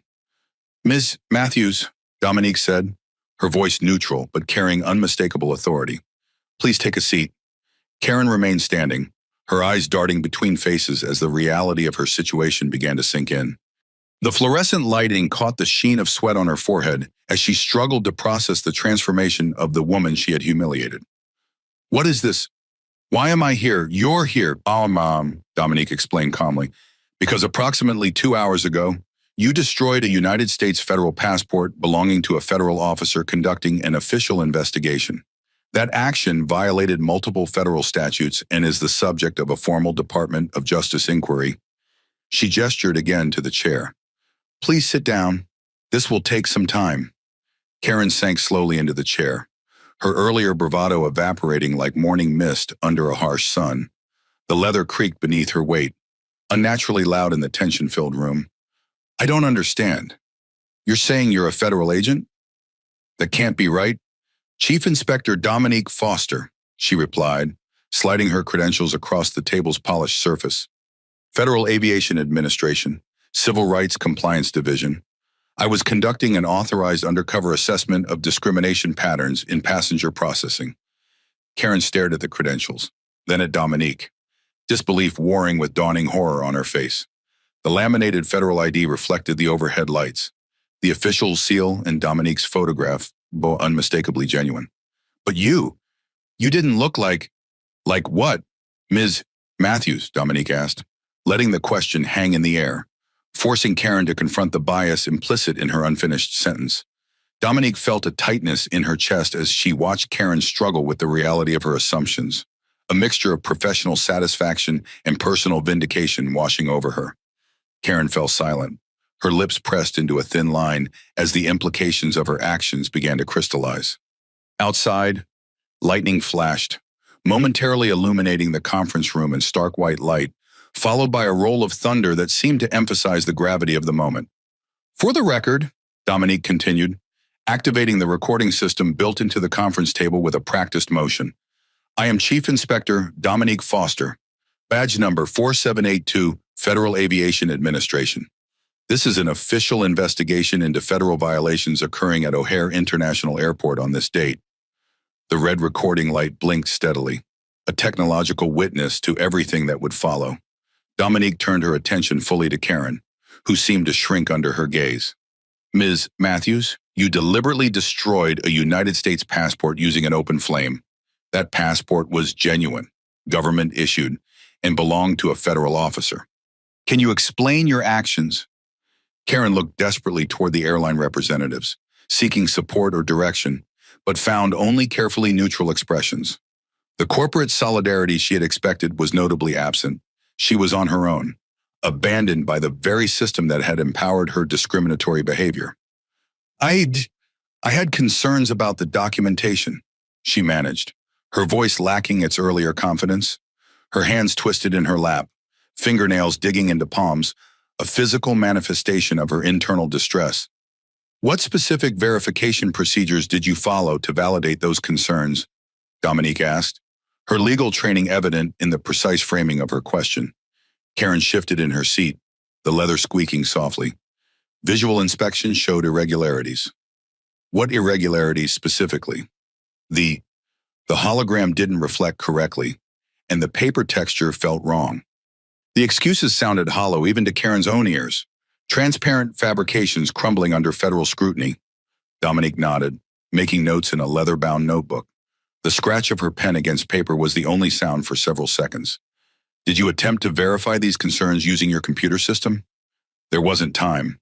According to the security footage, 23 minutes elapsed between my presentation of the passport and your destruction of it. Was that insufficient time to perform a system verification? The question landed with surgical precision, exposing the absurdity of Karen's claim. Karen's face flushed, 2 spots of color appearing high on her cheekbones. I made a judgment call based on my experience. Your experience, Dominique repeated, the words hanging in the air like an indictment. Ms. Matthews, how many passport authentication training courses have you completed? I've attended our company's security awareness program. Karen's voice had diminished to near whisper. The confidence that had allowed her to burn a federal passport now completely evaporated. That's not what I asked. Have you received specific training in identifying fraudulent federal documentation? Not specifically. No. The admission hung in the air, damning in its simplicity. Yet you felt qualified to declare my passport fraudulent, then destroy it without verification or consultation with federal authorities. The question hung in the air, unanswerable. Karen's breathing had become shallow, the full weight of her actions finally pressing down on her. She stared at the charred remains of the passport visible in the evidence bags, tangible proof of her irreversible action. Dominique felt an unexpected wave of emotion as she watched Karen's realization unfold. There was no satisfaction in witnessing another person's distress, even someone who had caused her such humiliation. The goal wasn't punishment, but reform, not just for one gate agent, but for the entire system that had enabled her actions. Ms. Matthews? Dominique continued, her voice remaining professional despite the personal nature of the violation she'd experienced. Are you aware that destruction of a United States passport is a federal offense under 18 U.S.C. and a 1543, punishable by up to 25 years in federal prison? Karen's face went completely white, the blood draining so rapidly that for a moment it seemed she might faint. 25 years, she whispered, the enormity of potential consequences finally penetrating her shock.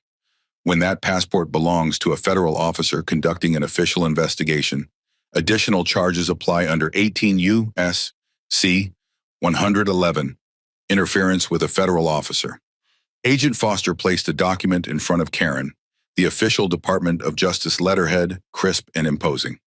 This is a preliminary notification of investigation. You are not under arrest at this time, but you are the subject of an active federal investigation. You have the right to legal representation. The transformation was complete. The woman who had wielded her authority like a weapon just hours before now sat diminished and frightened, facing consequences far beyond anything she had imagined possible when she decided a young black woman didn't look like she belonged in first class. Through it all, Dominique maintained her professional demeanor, though inside she was processing complex emotions. She remembered her father's words from childhood. True justice isn't about revenge. It's about creating systems where injustice becomes impossible.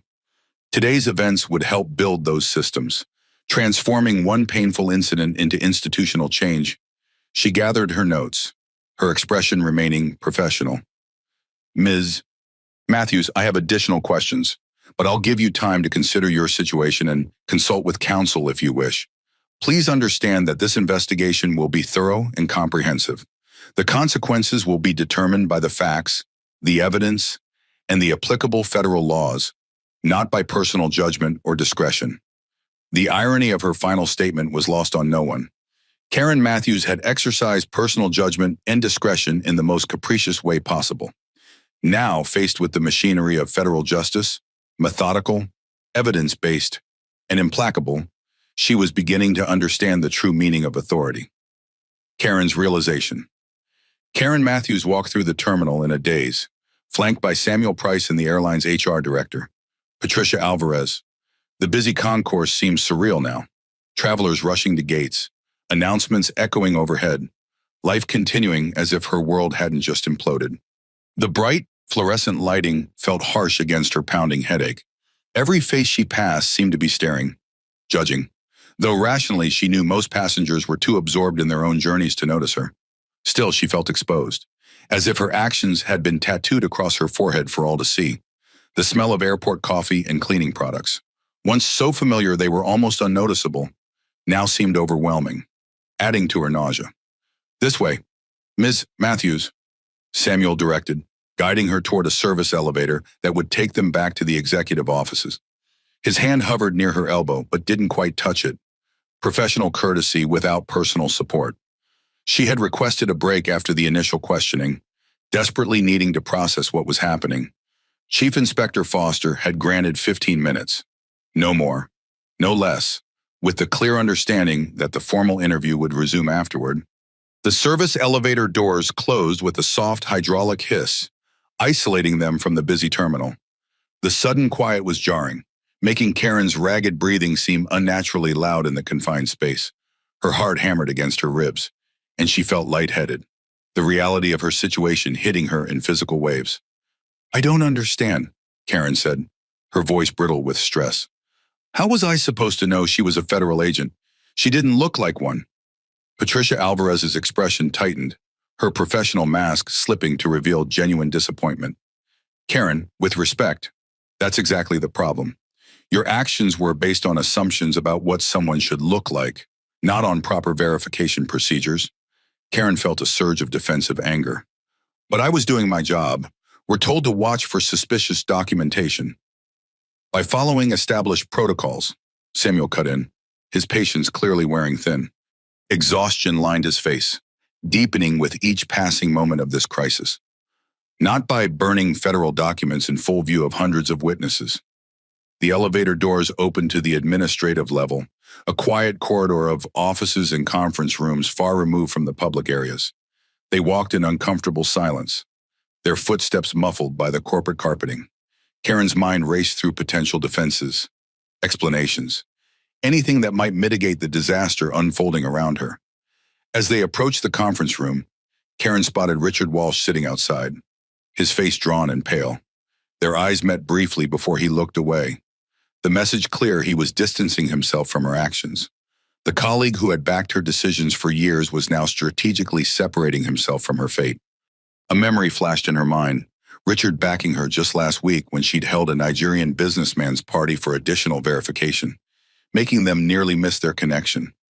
His support had been unwavering then, his nod of approval reinforcing her sense of righteousness. Now he couldn't even meet her eyes. "Karen," Patricia said quietly before they entered, placing a hand on her arm to stop her. "I need to be clear about something. The company's legal team is here to represent the airline's interests, not yours personally.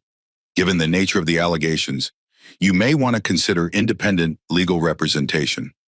The implication wasn't subtle. The company was preparing to sacrifice her to save itself. After 15 years of service, she was being cut loose at the first sign of serious trouble.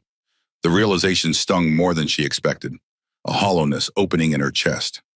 "But I've worked here for 15 years, Karen protested, a note of desperation creeping into her voice. "I've always had excellent performance reviews." "This isn't about your performance history," Miles Samuel replied carefully, his tone professionally neutral but his meaning clear. "This is about actions that potentially expose the airport and the airline to significant legal and financial liability." Before Karen could respond, the conference room door opened, and Agent Foster appeared. "We're ready to resume," he announced. "Chief Inspector Foster would like to continue the interview." Karen stepped into the room and froze. In her 15-minute absence, the situation had transformed. The conference table now held several evidence binders, each labeled with case numbers. A digital projector displayed a timeline of events, meticulously annotated with timestamps and reference codes. 2 additional federal agents had joined the proceedings, each with laptops and recording equipment. But most shocking was the center screen, which now displayed Jackson Taylor's live stream, still active, now showing the entrance to the administrative offices where curious passengers had gathered, speculating about Karen's fate. The view counter showed over 800,000 concurrent viewers. The knowledge that nearly 1 million people were watching this unfold made her stomach clench painfully. And at the head of the table sat Dominique Foster, composed and authoritative in her federal role, reviewing documents with forensic attention to detail. She looked up as Karen entered, her expression professionally neutral, despite having every reason for personal animosity. "Ms. Matthews, please take a seat. We have several matters to discuss." Karen moved to the chair like someone approaching a gallows, each step heavier than the last. As she sat, she noticed a file folder with her name on it, thick with documents she couldn't identify. The leather chair felt cold and unyielding beneath her, no longer the symbol of executive comfort it had been designed to be. "During our recess," Dominique began, opening the folder with methodical precision, "we've received your complete employment history from airline management. I'd like to discuss some patterns that emerged in our preliminary review." She revealed page after page of customer complaints, internal reports, and HR documentation, each one carefully highlighted and annotated. The sheer volume was startling, even to Karen herself. "Over the past 18 months, you've been the subject of 17 formal complaints regarding disparate treatment of passengers. 15 of those complaints were filed by passengers of color." Karen's mouth went dry, her tongue suddenly feeling too large. She tried to swallow and couldn't. "Those complaints were addressed through proper channels. They were logged and dismissed," Dominique corrected, consulting the documents with scientific detachment. "No substantive investigation was conducted for any of them. No corrective action was taken. The pattern was allowed to continue unchecked." For the first time, Karen saw her career through someone else's eyes, not as a dedicated security professional maintaining standards, but as someone consistently singling out certain passengers for excessive scrutiny. The realization was disorienting, like seeing her reflection suddenly distorted in a mirror. She turned to a specific page, the paper making a soft sound as it moved. "March 12th of last year, a Nigerian medical doctor reported that you refused to accept his valid passport and required him to produce additional identification not required from other passengers. The complaint was dismissed as passenger misunderstanding of security protocols." Karen remembered the incident with painful clarity. The doctor had been traveling with his family in first class. She had questioned their tickets, insisted on additional verification, made them step aside while other passengers boarded. At the time, she'd told herself she was being thorough, that their documentation seemed unusual. Now, facing Chief Inspector Foster's steady gaze, she began to recognize the pattern her actions had created. June 7th, a Japanese-American family reported that you questioned the authenticity of their children's passports and suggested they might be borrowed documents. The complaint was logged as resolved with no further action. That family, 2 parents with 3 children, had nearly missed their flight because of her insistence that their documentation required additional verification. The father had become increasingly frustrated, the mother quietly comforting their confused children. Karen had interpreted their frustration as suspicious behavior, further justifying her scrutiny. Karen stared at the documents, seeing her professional history through a new and damning lens. Each incident, viewed in isolation, had seemed defensible at the time. The Nigerian doctor had seemed confused about the check-in process. The Japanese-American family had unusual travel patterns. But viewed collectively, they told a story of persistent bias that she had never acknowledged, even to herself. The room seemed to grow smaller with each example, the walls closing in as her career was dissected with clinical precision. The enormity of what she was facing, not just legal consequences, but the collapse of her self-image as a professional, was becoming impossible to deny. "Ms. Matthews," Dominique continued, her voice remaining even, "would you agree that today's incident reflects a pattern rather than an isolated occurrence?" The question was a trap, and Karen knew it. Admitting to a pattern would confirm systemic discrimination. Denying it would contradict the documentary evidence now spread before them. She felt sweat trickling down her back, her uniform blouse sticking uncomfortably to her skin. "I was following my training," she insisted weakly, her voice barely audible even to herself. "Your training instructed you to burn federal documents?" Dominique asked, raising an eyebrow with practiced precision. "No, of course not.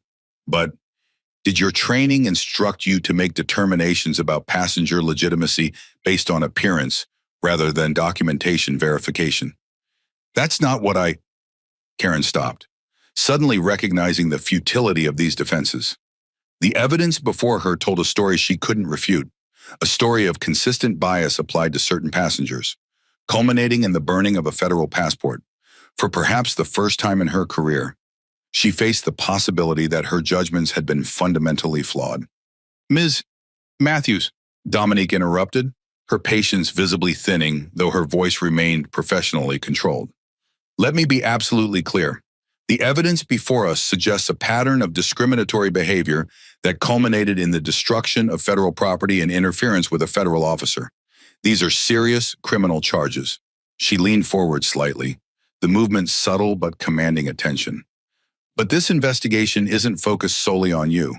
We're examining the systems that enabled this behavior. The lack of oversight, the dismissed complaints, the failure to implement appropriate safeguards." For the first time, Karen began to understand that she wasn't merely facing personal consequences. She had become the center of a federal investigation that could reshape airline protocols nationwide. Her actions, captured and broadcast to hundreds of thousands, would become a case study in what went wrong and how to prevent it. "I didn't mean to," she began, then faltered, unable to complete the sentence even in her own mind. "Didn't mean to what discriminate, destroy federal property, humiliate someone based solely on appearance." All were true, yet none captured the habitual nature of judgments she'd been making throughout her career. A memory surfaced, her training officer, years ago, praising her attention to detail after she'd flagged a Middle Eastern passenger for additional screening. The approval had shaped her approach, encouraging her to view certain travelers with heightened suspicion. What she'd interpreted as professionalism had been bias all along, reinforced by a system that rewarded it. "Intent is relevant but not determinative," Dominique replied, closing one folder and opening another with methodical precision. "Your actions, regardless of intent, had specific consequences under federal law." She closed the folder and met Karen's gaze directly. "Ms. Matthews, I want you to understand something. This investigation will be thorough, detailed, and based entirely on evidence. You will have every opportunity to provide your account and explanation. But the days of dismissing concerns without accountability are over." Karen felt something crumble inside her, the protective shell of righteousness that had allowed her to justify her actions for years. In its place grew a cold, creeping dread as she finally grasped the magnitude of what she had done. Her throat constricted, making each breath a conscious effort. "What happens now?" she asked, her voice barely above a whisper. "Now, Hale," Dominique said, "we continue building a comprehensive case file. Every aspect of today's incident will be documented. Every witness will be interviewed. Every relevant policy will be examined." She gestured toward the screens displaying the security footage. "And when we're finished, the consequences, both personal and institutional, will reflect the severity of the violations that occurred." Karen looked at the image frozen on the screen, her own face, triumphant as she dropped a burning passport into the waste bin. The face of someone who believed herself untouchable, wielding authority without accountability. That woman was gone now, replaced by someone facing the prospect of criminal charges, public humiliation, and the destruction of a career built over 15 years, all because she had made assumptions based on appearance, then acted with impunity on those assumptions. As Dominique reopened her notebook and prepared to continue the questioning, Karen realized that the real investigation was just beginning, and that no lighter could burn away the evidence of what she had done. The arrival of the FAA response team transformed the executive floor of O'Hare's administrative wing into a federal command center. Agents moved with practiced efficiency, establishing secure communication channels, setting up evidence processing stations, and converting adjacent conference rooms into interview spaces.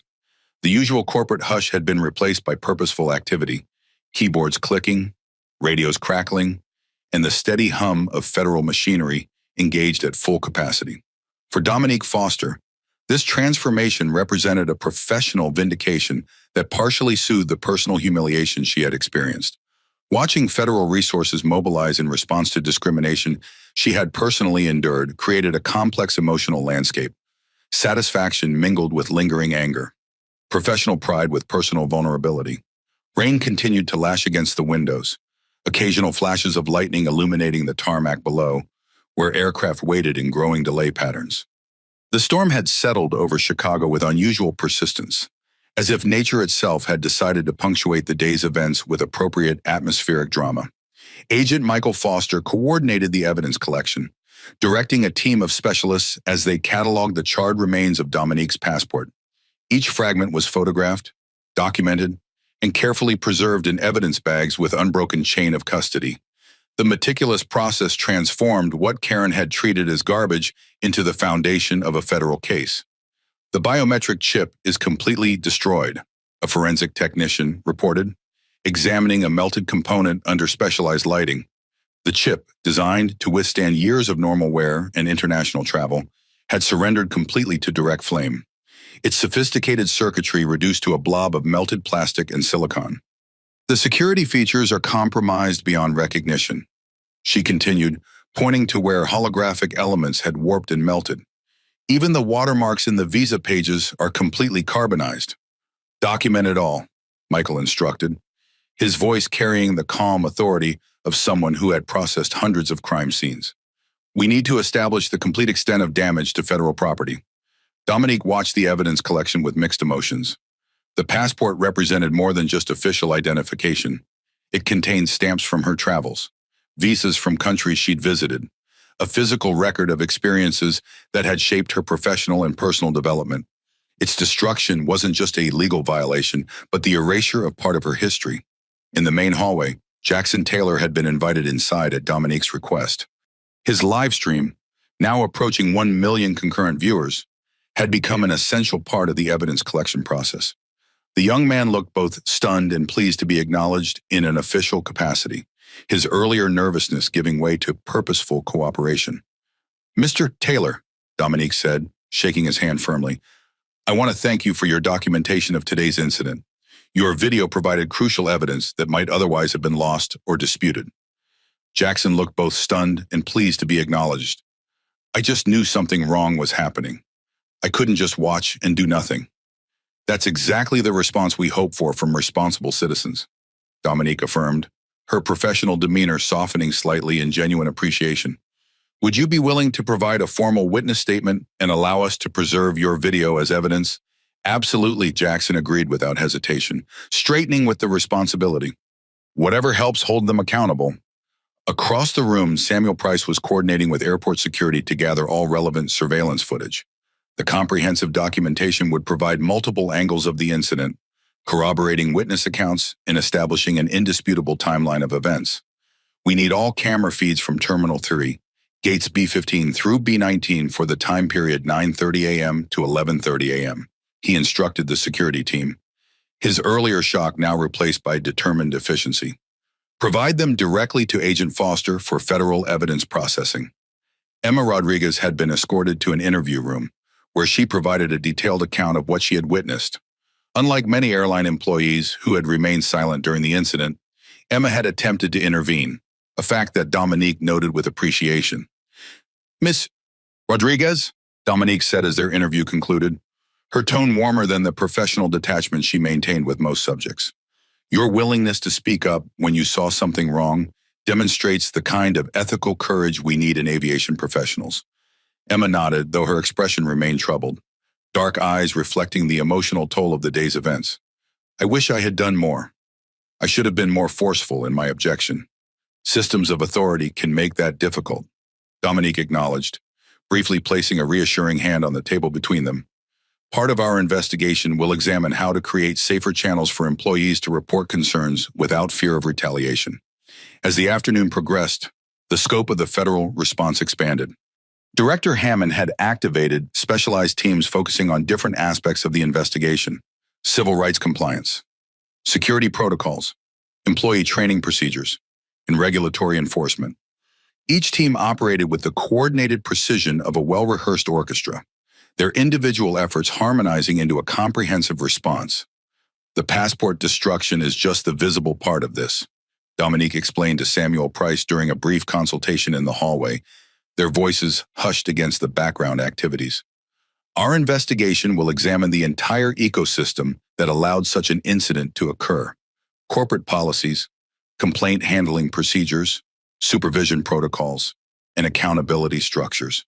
Samuel nodded grimly, understanding that the ripple effects would extend far beyond Karen Matthews' actions. "We'll provide complete cooperation," he assured her, the shadows under his eyes deepening as the day wore on. My team is gathering all requested documentation. The airline's executive team had arrived from their Chicago headquarters, ashen-faced and visibly distressed as they were briefed on the situation. Their designer suits and corporate confidence seemed diminished in the face of federal scrutiny, their usual air of authority replaced by defensive anxiety. This is a catastrophic failure on multiple levels, the airline's chief operating officer admitted to Dominique during a preliminary meeting, his shoulders slumping beneath his tailored jacket. We're prepared to take whatever corrective actions are necessary. That's good to hear, Dominique replied, her expression revealing nothing of her personal feelings about the corporate response. Because the corrective actions will be substantial. This incident has revealed systemic issues that require comprehensive reform, not superficial changes. Throughout the afternoon, witnesses were interviewed, evidence was processed, and a detailed timeline was constructed. The methodical approach of the federal team stood in stark contrast to the impulsive destruction that had triggered the investigation. Where Karen had acted with emotional prejudice, the federal response operated with evidence-based precision. As evening approached, Dominique took a moment alone, stepping into a small break room to collect her thoughts.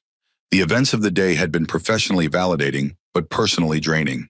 She poured herself a cup of coffee, the warmth of the mug providing small comfort against the emotional chill of having experienced such blatant discrimination. She found herself thinking about her father again, how he had taught her to channel experiences of prejudice into constructive action rather than consuming anger. When they go low, we document everything and change the system.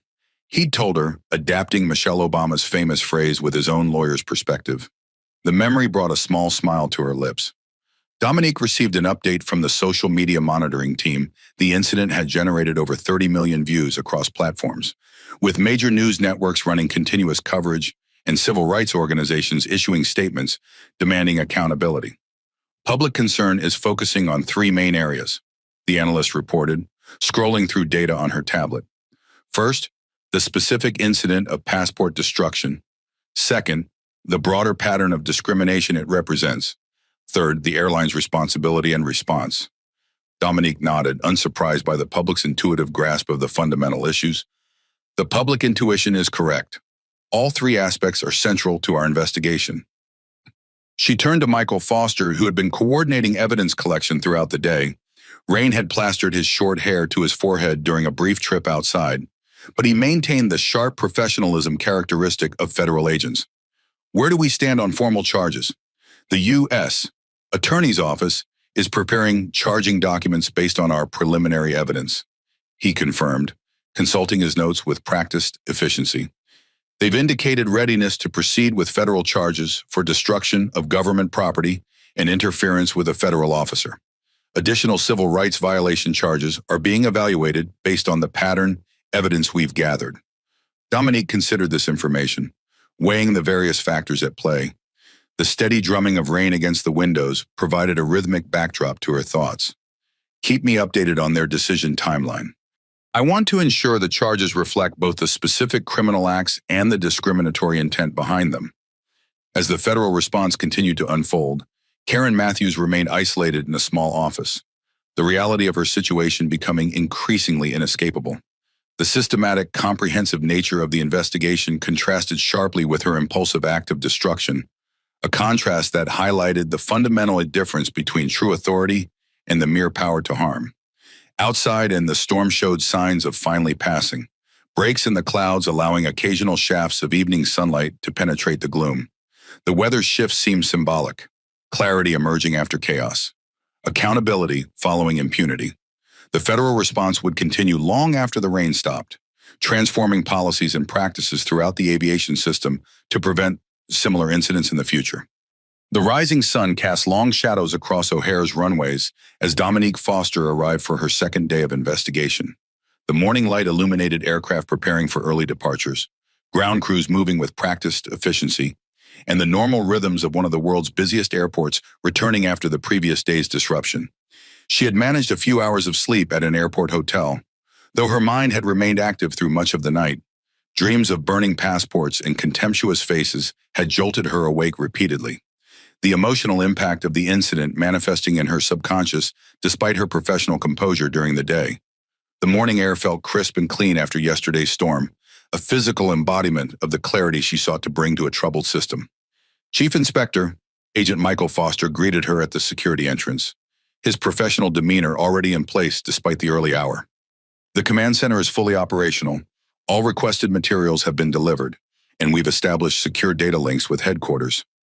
Thank you, Michael, she replied, accepting the coffee he offered, a small but welcome gesture after the previous day's chaos. The warmth of the cup provided a momentary comfort as she prepared for another demanding day. What's our witness status? 27 passenger statements collected so far. Another 15 scheduled for today. Airport staff interviews are ongoing.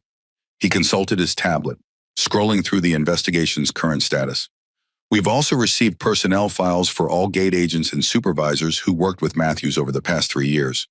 The data analysis team is identifying patterns as we speak. They walk through the terminal, now transformed by their presence. The usual morning bustle of travelers continued, but with a notable difference. Federal agents in distinctive windbreakers moved purposefully between interview stations.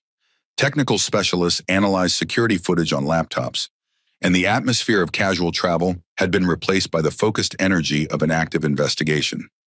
Passengers glanced curiously at Dominique as she passed, some recognizing her from news coverage, others simply noting the deference shown by airport staff who had been briefed on her identity. She maintained her professional composure, acknowledging the attention with dignified restraint, though she couldn't help noticing how different their treatment was from yesterday's suspicion and hostility. The airline had provided a suite of offices for the federal team, hastily converted from executive space into a functional command center. Maps of the terminal covered one wall, personnel photographs and organizational charts another, and monitors displayed real-time data from various investigative streams. Our technical team has recovered 17 additional video angles of the incident, Michael reported as they entered the main room. The coverage is comprehensive. We can track every movement and statement from multiple perspectives. Dominique nodded approvingly, taking in the impressive array of evidence being assembled. Excellent. What about the pattern analysis? That's where things get interesting, Michael replied, guiding her to a digital display where a technician was compiling statistical data. We've cross-referenced complaint data with employee schedules and passenger demographics. The pattern is statistically unmistakable. The screen showed a heat map of discrimination complaints across different gates and time periods.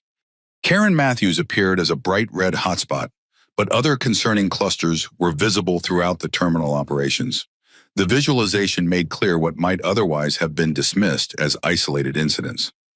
It's not just one employee, Dominique observed, confirming what she had suspected. The problem is systemic. She leaned closer to the screen, studying the distribution patterns. The data told a story of institutional failure more comprehensive than even she had anticipated. Discrimination wasn't concentrated in a few problematic employees, but distributed throughout the organization with clear statistical significance. Exactly, Poe, Michael agreed, swiping to another screen showing complaint resolution patterns. When we analyzed how these complaints were handled, we found that 83% of discrimination allegations were dismissed without meaningful investigation. Of the remaining 17%, only 3% resulted in any corrective action. This data transformed the scope of their work. What had begun as an investigation into a single incident was expanding into a comprehensive review of the entire complaint handling system, exactly what Chief Inspector Foster's division had been created to address. We need to pull thread on supervisory responsibility, Dominique instructed, surveying the room of investigators. Who reviewed these complaints? Who made dismissal decisions? What metrics were used to evaluate customer service performance? As agents dispersed to pursue these questions, Dominique took a moment to process her own reaction to the findings. The statistics confirmed what she had suspected. Her personal experience was part of a broader pattern affecting countless travelers.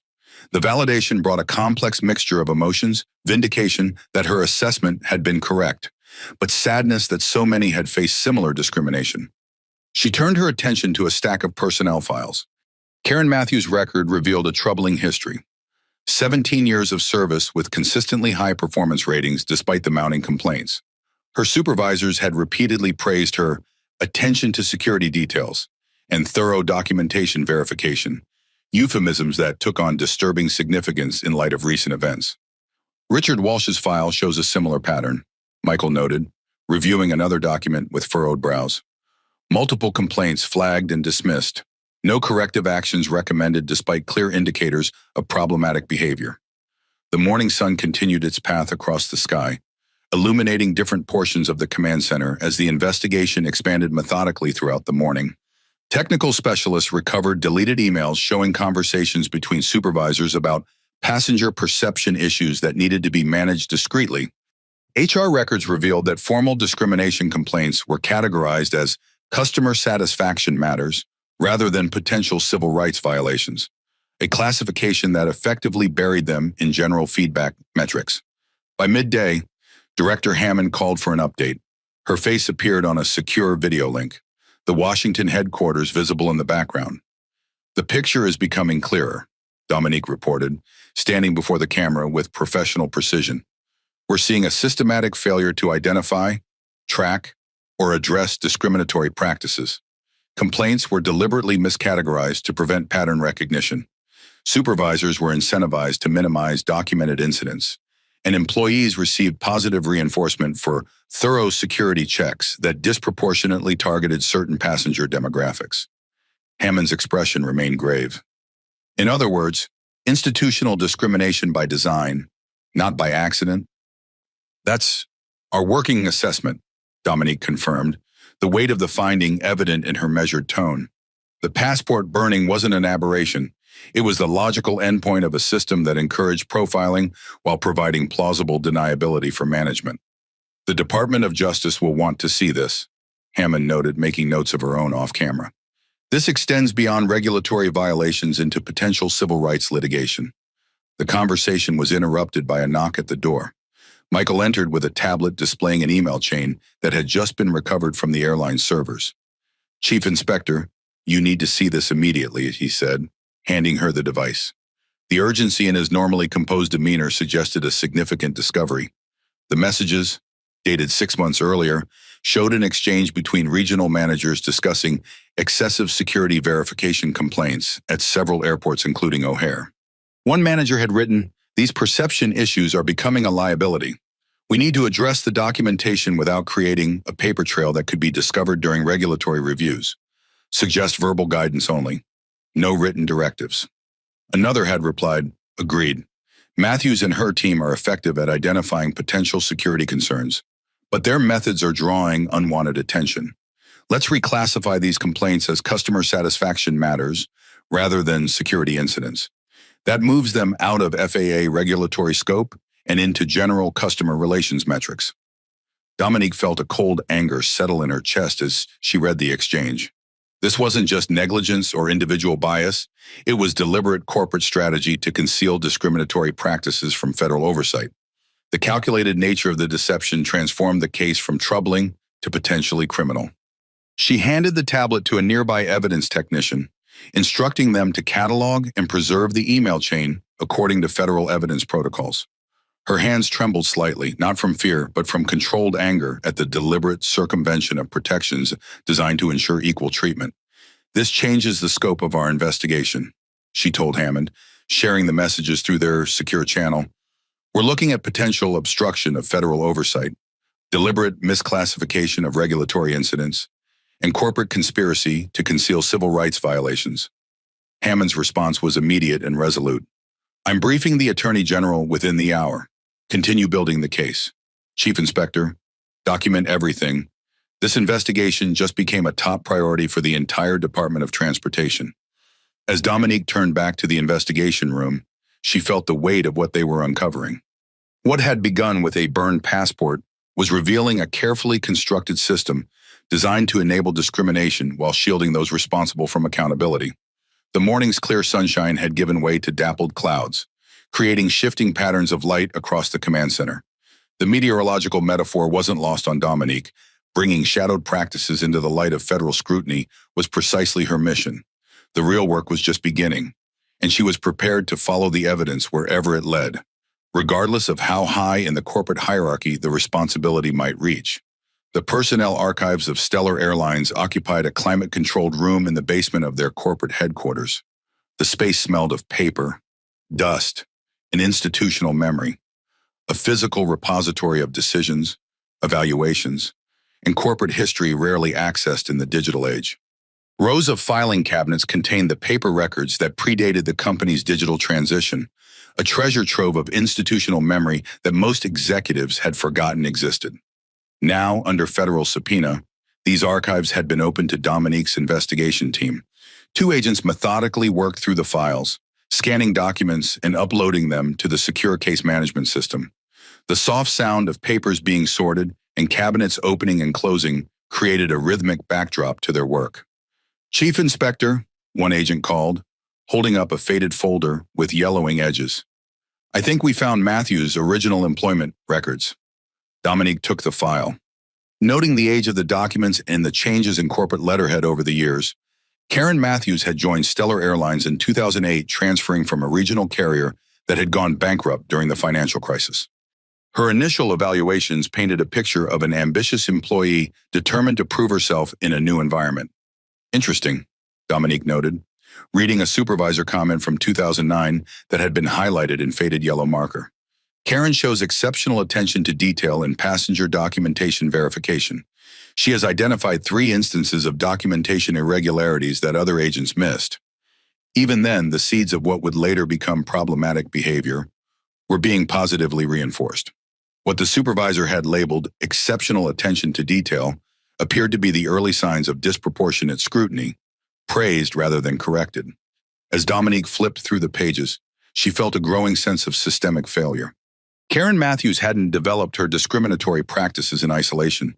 She had been shaped by an organizational culture that rewarded such behavior, implicitly encouraging her to continue and intensify the very patterns that eventually led to passport burning. As the investigation team continued assembling Matthews' professional history, Emma Rodriguez provided crucial context during her follow-up interview in a small conference room that smelled of coffee and disinfectant. Natural light filtered through half-closed blinds, creating bars of illumination across the table between them. Karen was always proud of catching what she called suspicious passengers, Emma explained, her discomfort with the subject evident in the way she twisted her hands in her lap. She would brag about how many people she had stopped or questioned. It became a kind of status symbol among some of the senior gate agents. "Was this behavior encouraged by management?" Dominique asked, making notes in her leather-bound notebook. Emma hesitated, then nodded. Not explicitly in writing, but yes. Supervisors would praise agents who maintained high security standards. There was an unspoken understanding about what that meant. And if you questioned these practices, you'd be labeled not a team player or soft on security, Emma replied, her gaze dropping momentarily. "I saw it happen to others. People who raised concerns were scheduled for less desirable shifts or overlooked for promotion." Her testimony echoed Dominique's own observations from the documentation, a system of incentives and punishments that effectively enforced discriminatory practices without explicit directives that could be traced back to management. The pattern continued to emerge as more employees came forward. A gate agent named Miguel Sanchez described how Matthews had conducted training sessions where she taught newer staff to look for indicators of suspicious documentation. His account, delivered in a soft voice that occasionally drifted into his native Spanish when searching for precise terminology, provided direct evidence of how discriminatory practices were perpetuated. "She never explicitly mentioned race or ethnicity," Miguel recalled, adjusting his glasses nervously. "But the examples she used always seemed to focus on passengers of color, especially those with international travel histories. The message was clear without being stated directly." When investigators cross-referenced Matthews' work schedule with complaint data, another disturbing pattern emerged. Gates, where she supervised, consistently showed higher rates of security verification incidents involving minority passengers. The statistical correlation was impossible to dismiss as coincidence. The numbers told a story that individual explanations could not explain away. By mid-afternoon, the technical team had recovered Matthews' email history, revealing correspondence that contradicted her claims of merely following protocol. In messages to colleagues, she had described instincts about passengers that turned out to be thinly veiled references to racial and ethnic stereotypes. "Trust your gut about who belongs in premium cabins," she had written to a trainee in an email dated 14 months prior. "You can tell by how they carry themselves, how they dress, whether they seem comfortable in that environment." Another email contained even more explicit guidance. Middle Eastern passport stamps always warrant extra verification. Same with frequent travel to African countries. Better safe than sorry. These communications painted a picture not just of individual bias, but of an employee actively spreading discriminatory practices to others, creating a culture of profiling that extended beyond her personal actions. The emails revealed how informal networks could perpetuate discrimination even when formal policies prohibited such behavior. Richard Walsh's interviews provided another crucial perspective. Initially defensive and evasive, he eventually acknowledged the underlying issues when confronted with the mounting evidence. The conference room where he sat seemed to shrink around him as the questions grew more specific and the documentation more damning.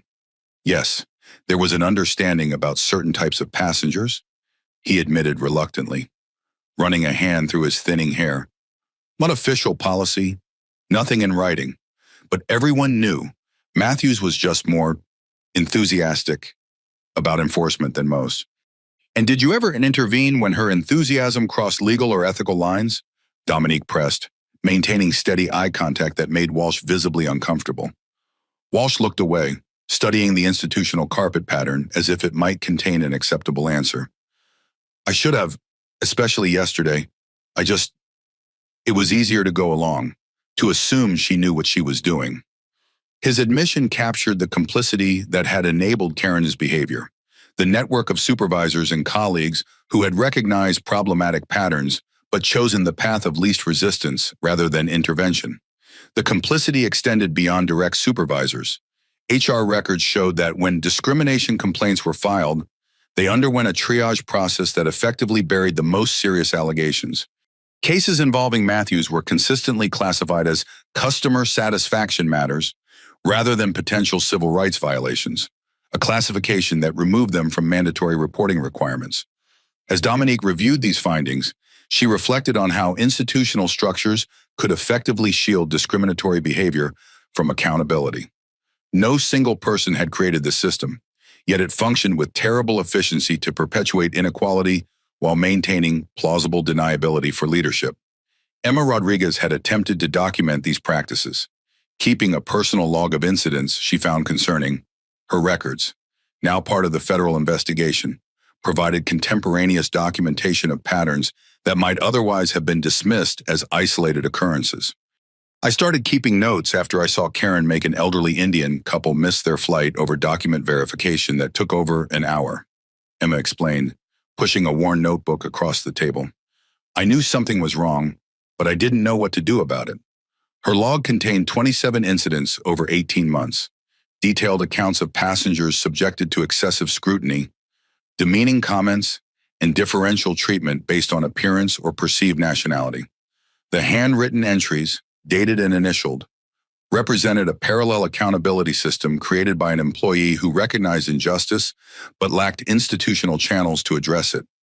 By evening, the investigation had assembled a comprehensive profile of Karen Matthews, not just a rogue employee who had made a single catastrophic error, but someone who had systematically engaged in discriminatory practices over years, encouraged similar behavior in others, and operated within a system that rewarded rather than corrected these actions. The passport burning, viewed in this context, wasn't an aberration. It was the predictable culmination of behaviors that had been tacitly endorsed throughout Matthews' career, a dramatic manifestation of biases that had been allowed to fester unchecked within the organizational culture. As Dominique reviewed the assembled evidence, one thing became abundantly clear. Accountability would need to extend far beyond a single terminated employee. The system that had created Karen Matthews required as much scrutiny as Matthews herself. The boardroom of Stellar Airlines' legal department hummed with tense energy as attorneys and executives reviewed preliminary assessments of the company's liability exposure. The atmosphere was thick with anxiety, the usual corporate confidence replaced by grim recognition of potentially existential threats. Martin Reynolds, the chief legal counsel, stood before a digital display showing a matrix of potential claims, federal violations, and financial impacts. His normally immaculate presentation style was undercut by visible stress, his tie slightly askew, reading glasses perched lower than usual on his nose, voice carrying a rasp that suggested hours of continuous crisis management. "I'll be direct," he began, his expression grim as he surveyed the assembled leadership team. The legal exposure we're facing is unprecedented in the company's history. We're looking at multiple categories of liability, each with significant financial implications. The room's LED lighting seemed unnecessarily harsh, casting everyone in an unflattering glow that matched the severity of the situation. Outside, Chicago's skyline created a backdrop of normality that contrasted sharply with the crisis unfolding in the boardroom. Jonathan Blackwell leaned forward in his chair, his usual commanding presence diminished by the gravity of the situation. Dark circles under his eyes suggested a sleepless night following his press conference. Give me the worst-case scenario. Martin, no sugarcoating. Reynolds nodded and activated the first slide. Federal violations first. Destruction of government property under 18 Auto SC 1543 carries penalties up to $250,000 per instance. Interference with a federal officer under 18 U.S. or C 111 adds another potential $250,000. Those are just the criminal statutes directly related to the passport incident. The numbers appeared in red on the screen, harsh against the corporate blue background of the presentation. Reynolds moved to the next slide, his finger leaving a smudge on the touchscreen that seemed to epitomize the deteriorating precision of corporate operations. Civil rights violations under 42 U.S.C. 1981 prohibiting discrimination in contractual relationships, which includes airline service, could result in punitive damages with no statutory cap. Similar cases have resulted in judgments of $1.5 million. The CFO visibly winced at these figures, his hand moving unconsciously to loosen his collar as if the financial pressure was manifesting as physical discomfort. But Reynolds continued relentlessly, each slide building a more comprehensive picture of potential corporate disaster. Regulatory penalties are potentially more severe. The FAA can assess civil penalties up to $25,000 per violation. Given the evidence they're uncovering about systematic discrimination, we could be looking at hundreds of individual violations over the past 5 years. Conservative estimate $15 million in regulatory fines alone. And our federal contracts, Blackwell asked, the question hanging heavily in the air. The company's government business represented a substantial portion of annual revenue. Transportation for federal employees, military personnel, and mail services. At imminent risk, Reynolds confirmed, clicking to a slide that showed a pie chart of revenue streams with government contracts highlighted in alarming red. Federal contractors are required to maintain non-discrimination compliance. The investigation is already producing evidence that we knowingly concealed discriminatory practices. That could trigger not just termination of existing contracts, but debarment from future federal business for up to 3 years. The room fell silent as executives calculated the implications. Federal contracts represented nearly a quarter of the airline's annual revenue. Losing them would trigger immediate layoffs and potential bankruptcy. The soft hum of the air conditioning seemed unnaturally loud in the absence of conversation, punctuated only by the occasional notification sound from phones that continued to deliver news of the unfolding crisis. What about shareholder litigation? Asked the CFO, his voice strained as he contemplated the financial cascade effects. Inevitable, Reynolds replied, clicking to a slide showing the company's stock performance, a dramatic cliff-edge drop that continued downward. Our stock has fallen 12% in a single day. That's approximately $1.2 billion in market capitalization erased. Shareholders will file suit alleging that management knew or should have known about discriminatory practices that created material risks to the company's reputation and financial performance. Blackwell rubbed his temples, feeling the onset of a migraine. The physical pain seemed appropriate, a corporeal manifestation of organizational failure. Do we have any defenses at all? Limited, Reynolds admitted, his tone suggesting professional acknowledgement of an indefensible position. The evidence is compelling and public. Matthew's actions were captured on video, viewed by millions. The emails showing deliberate concealment of complaints are damning. Our best strategy isn't defense. It's mitigation through immediate, comprehensive reform and full cooperation with federal authorities. As the legal team outlined potential settlement approaches, 3 floors below, Dominique Foster was conducting a parallel assessment with her federal team. The contrast between the corporate crisis management and the methodical federal investigation was striking. One reactive and defensive, the other proactive and evidence-based. The regulatory framework gives us significant leverage. she explained to Agent Michael Foster as they reviewed applicable statutes in a conference room converted to federal use. Under 49 U.S.C. 40127, air carriers are prohibited from subjecting passengers to discrimination based on race, color, national origin, religion, sex, or ancestry. The penalties include not just monetary fines, but potential suspension or revocation of operating certificates. The afternoon sun cast long shadows across their documentation, highlighting key passages in federal regulations that would form the foundation of enforcement actions. The room had the focused intensity of professionals who knew exactly what authorities they possessed and how to apply them effectively. And given the evidence of deliberate concealment, Michael asked, making notes of his own, that elevates the case from regulatory violations to potential criminal conspiracy, Dominique confirmed, the gravity of this assessment evident in her measured tone. The Department of Justice has authority to pursue criminal charges against both individuals and the corporation itself under several statutes related to obstruction of federal oversight. They turned to the financial implications, which extended beyond direct penalties. The airline's federal contracts are subject to immediate review under Executive Order 12246, which requires federal contractors to maintain non-discriminatory practices. Dominique noted, given the evidence we've uncovered about systematic concealment of discrimination complaints, we have grounds to recommend suspension of all federal business. This assessment wasn't merely theoretical. Director Hammond had scheduled a briefing with the Secretary of Transportation for the following morning, where these recommendations would be formally presented. The regulatory consequences were moving from possibility to imminent reality. Back in the corporate headquarters, the airline's response team had shifted from damage assessment to survival planning. The legal presentations had established the magnitude of their exposure. Now they needed strategies to preserve the company's existence. We need to get ahead of the regulatory response, Blackwell insisted, standing to address his team with renewed determination. I want a comprehensive reform proposal on my desk by morning. Complete overhaul of complaint handling procedures, mandatory bias training for all customer-facing staff, third-party oversight of security verification practices, whatever it takes to demonstrate we're serious about systemic change. What about financial provisions, the CFO asked, calculator in hand as he attempted to quantify the unquantifiable. Set aside $50 million for immediate settlement funds, Blackwell directed, the figure causing several executives to inhale sharply. We'll need to make restitution to passengers who filed legitimate complaints that were dismissed and prepare for a potential regulatory settlement in the $100, $150 million range. The numbers hung in the air, staggering yet potentially necessary for organizational survival.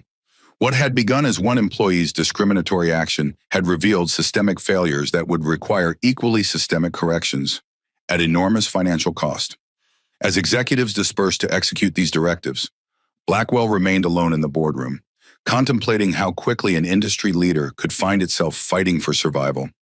The passport burning had exposed not just one employee's prejudice, but an entire corporate culture that had tolerated, enabled, and concealed discrimination. The bill for that systemic failure was coming due, and the price would be measured not just in millions of dollars, but in the fundamental transformation of a company that had lost sight of its own stated values. Retry Claude can make mistakes. Please double-check responses.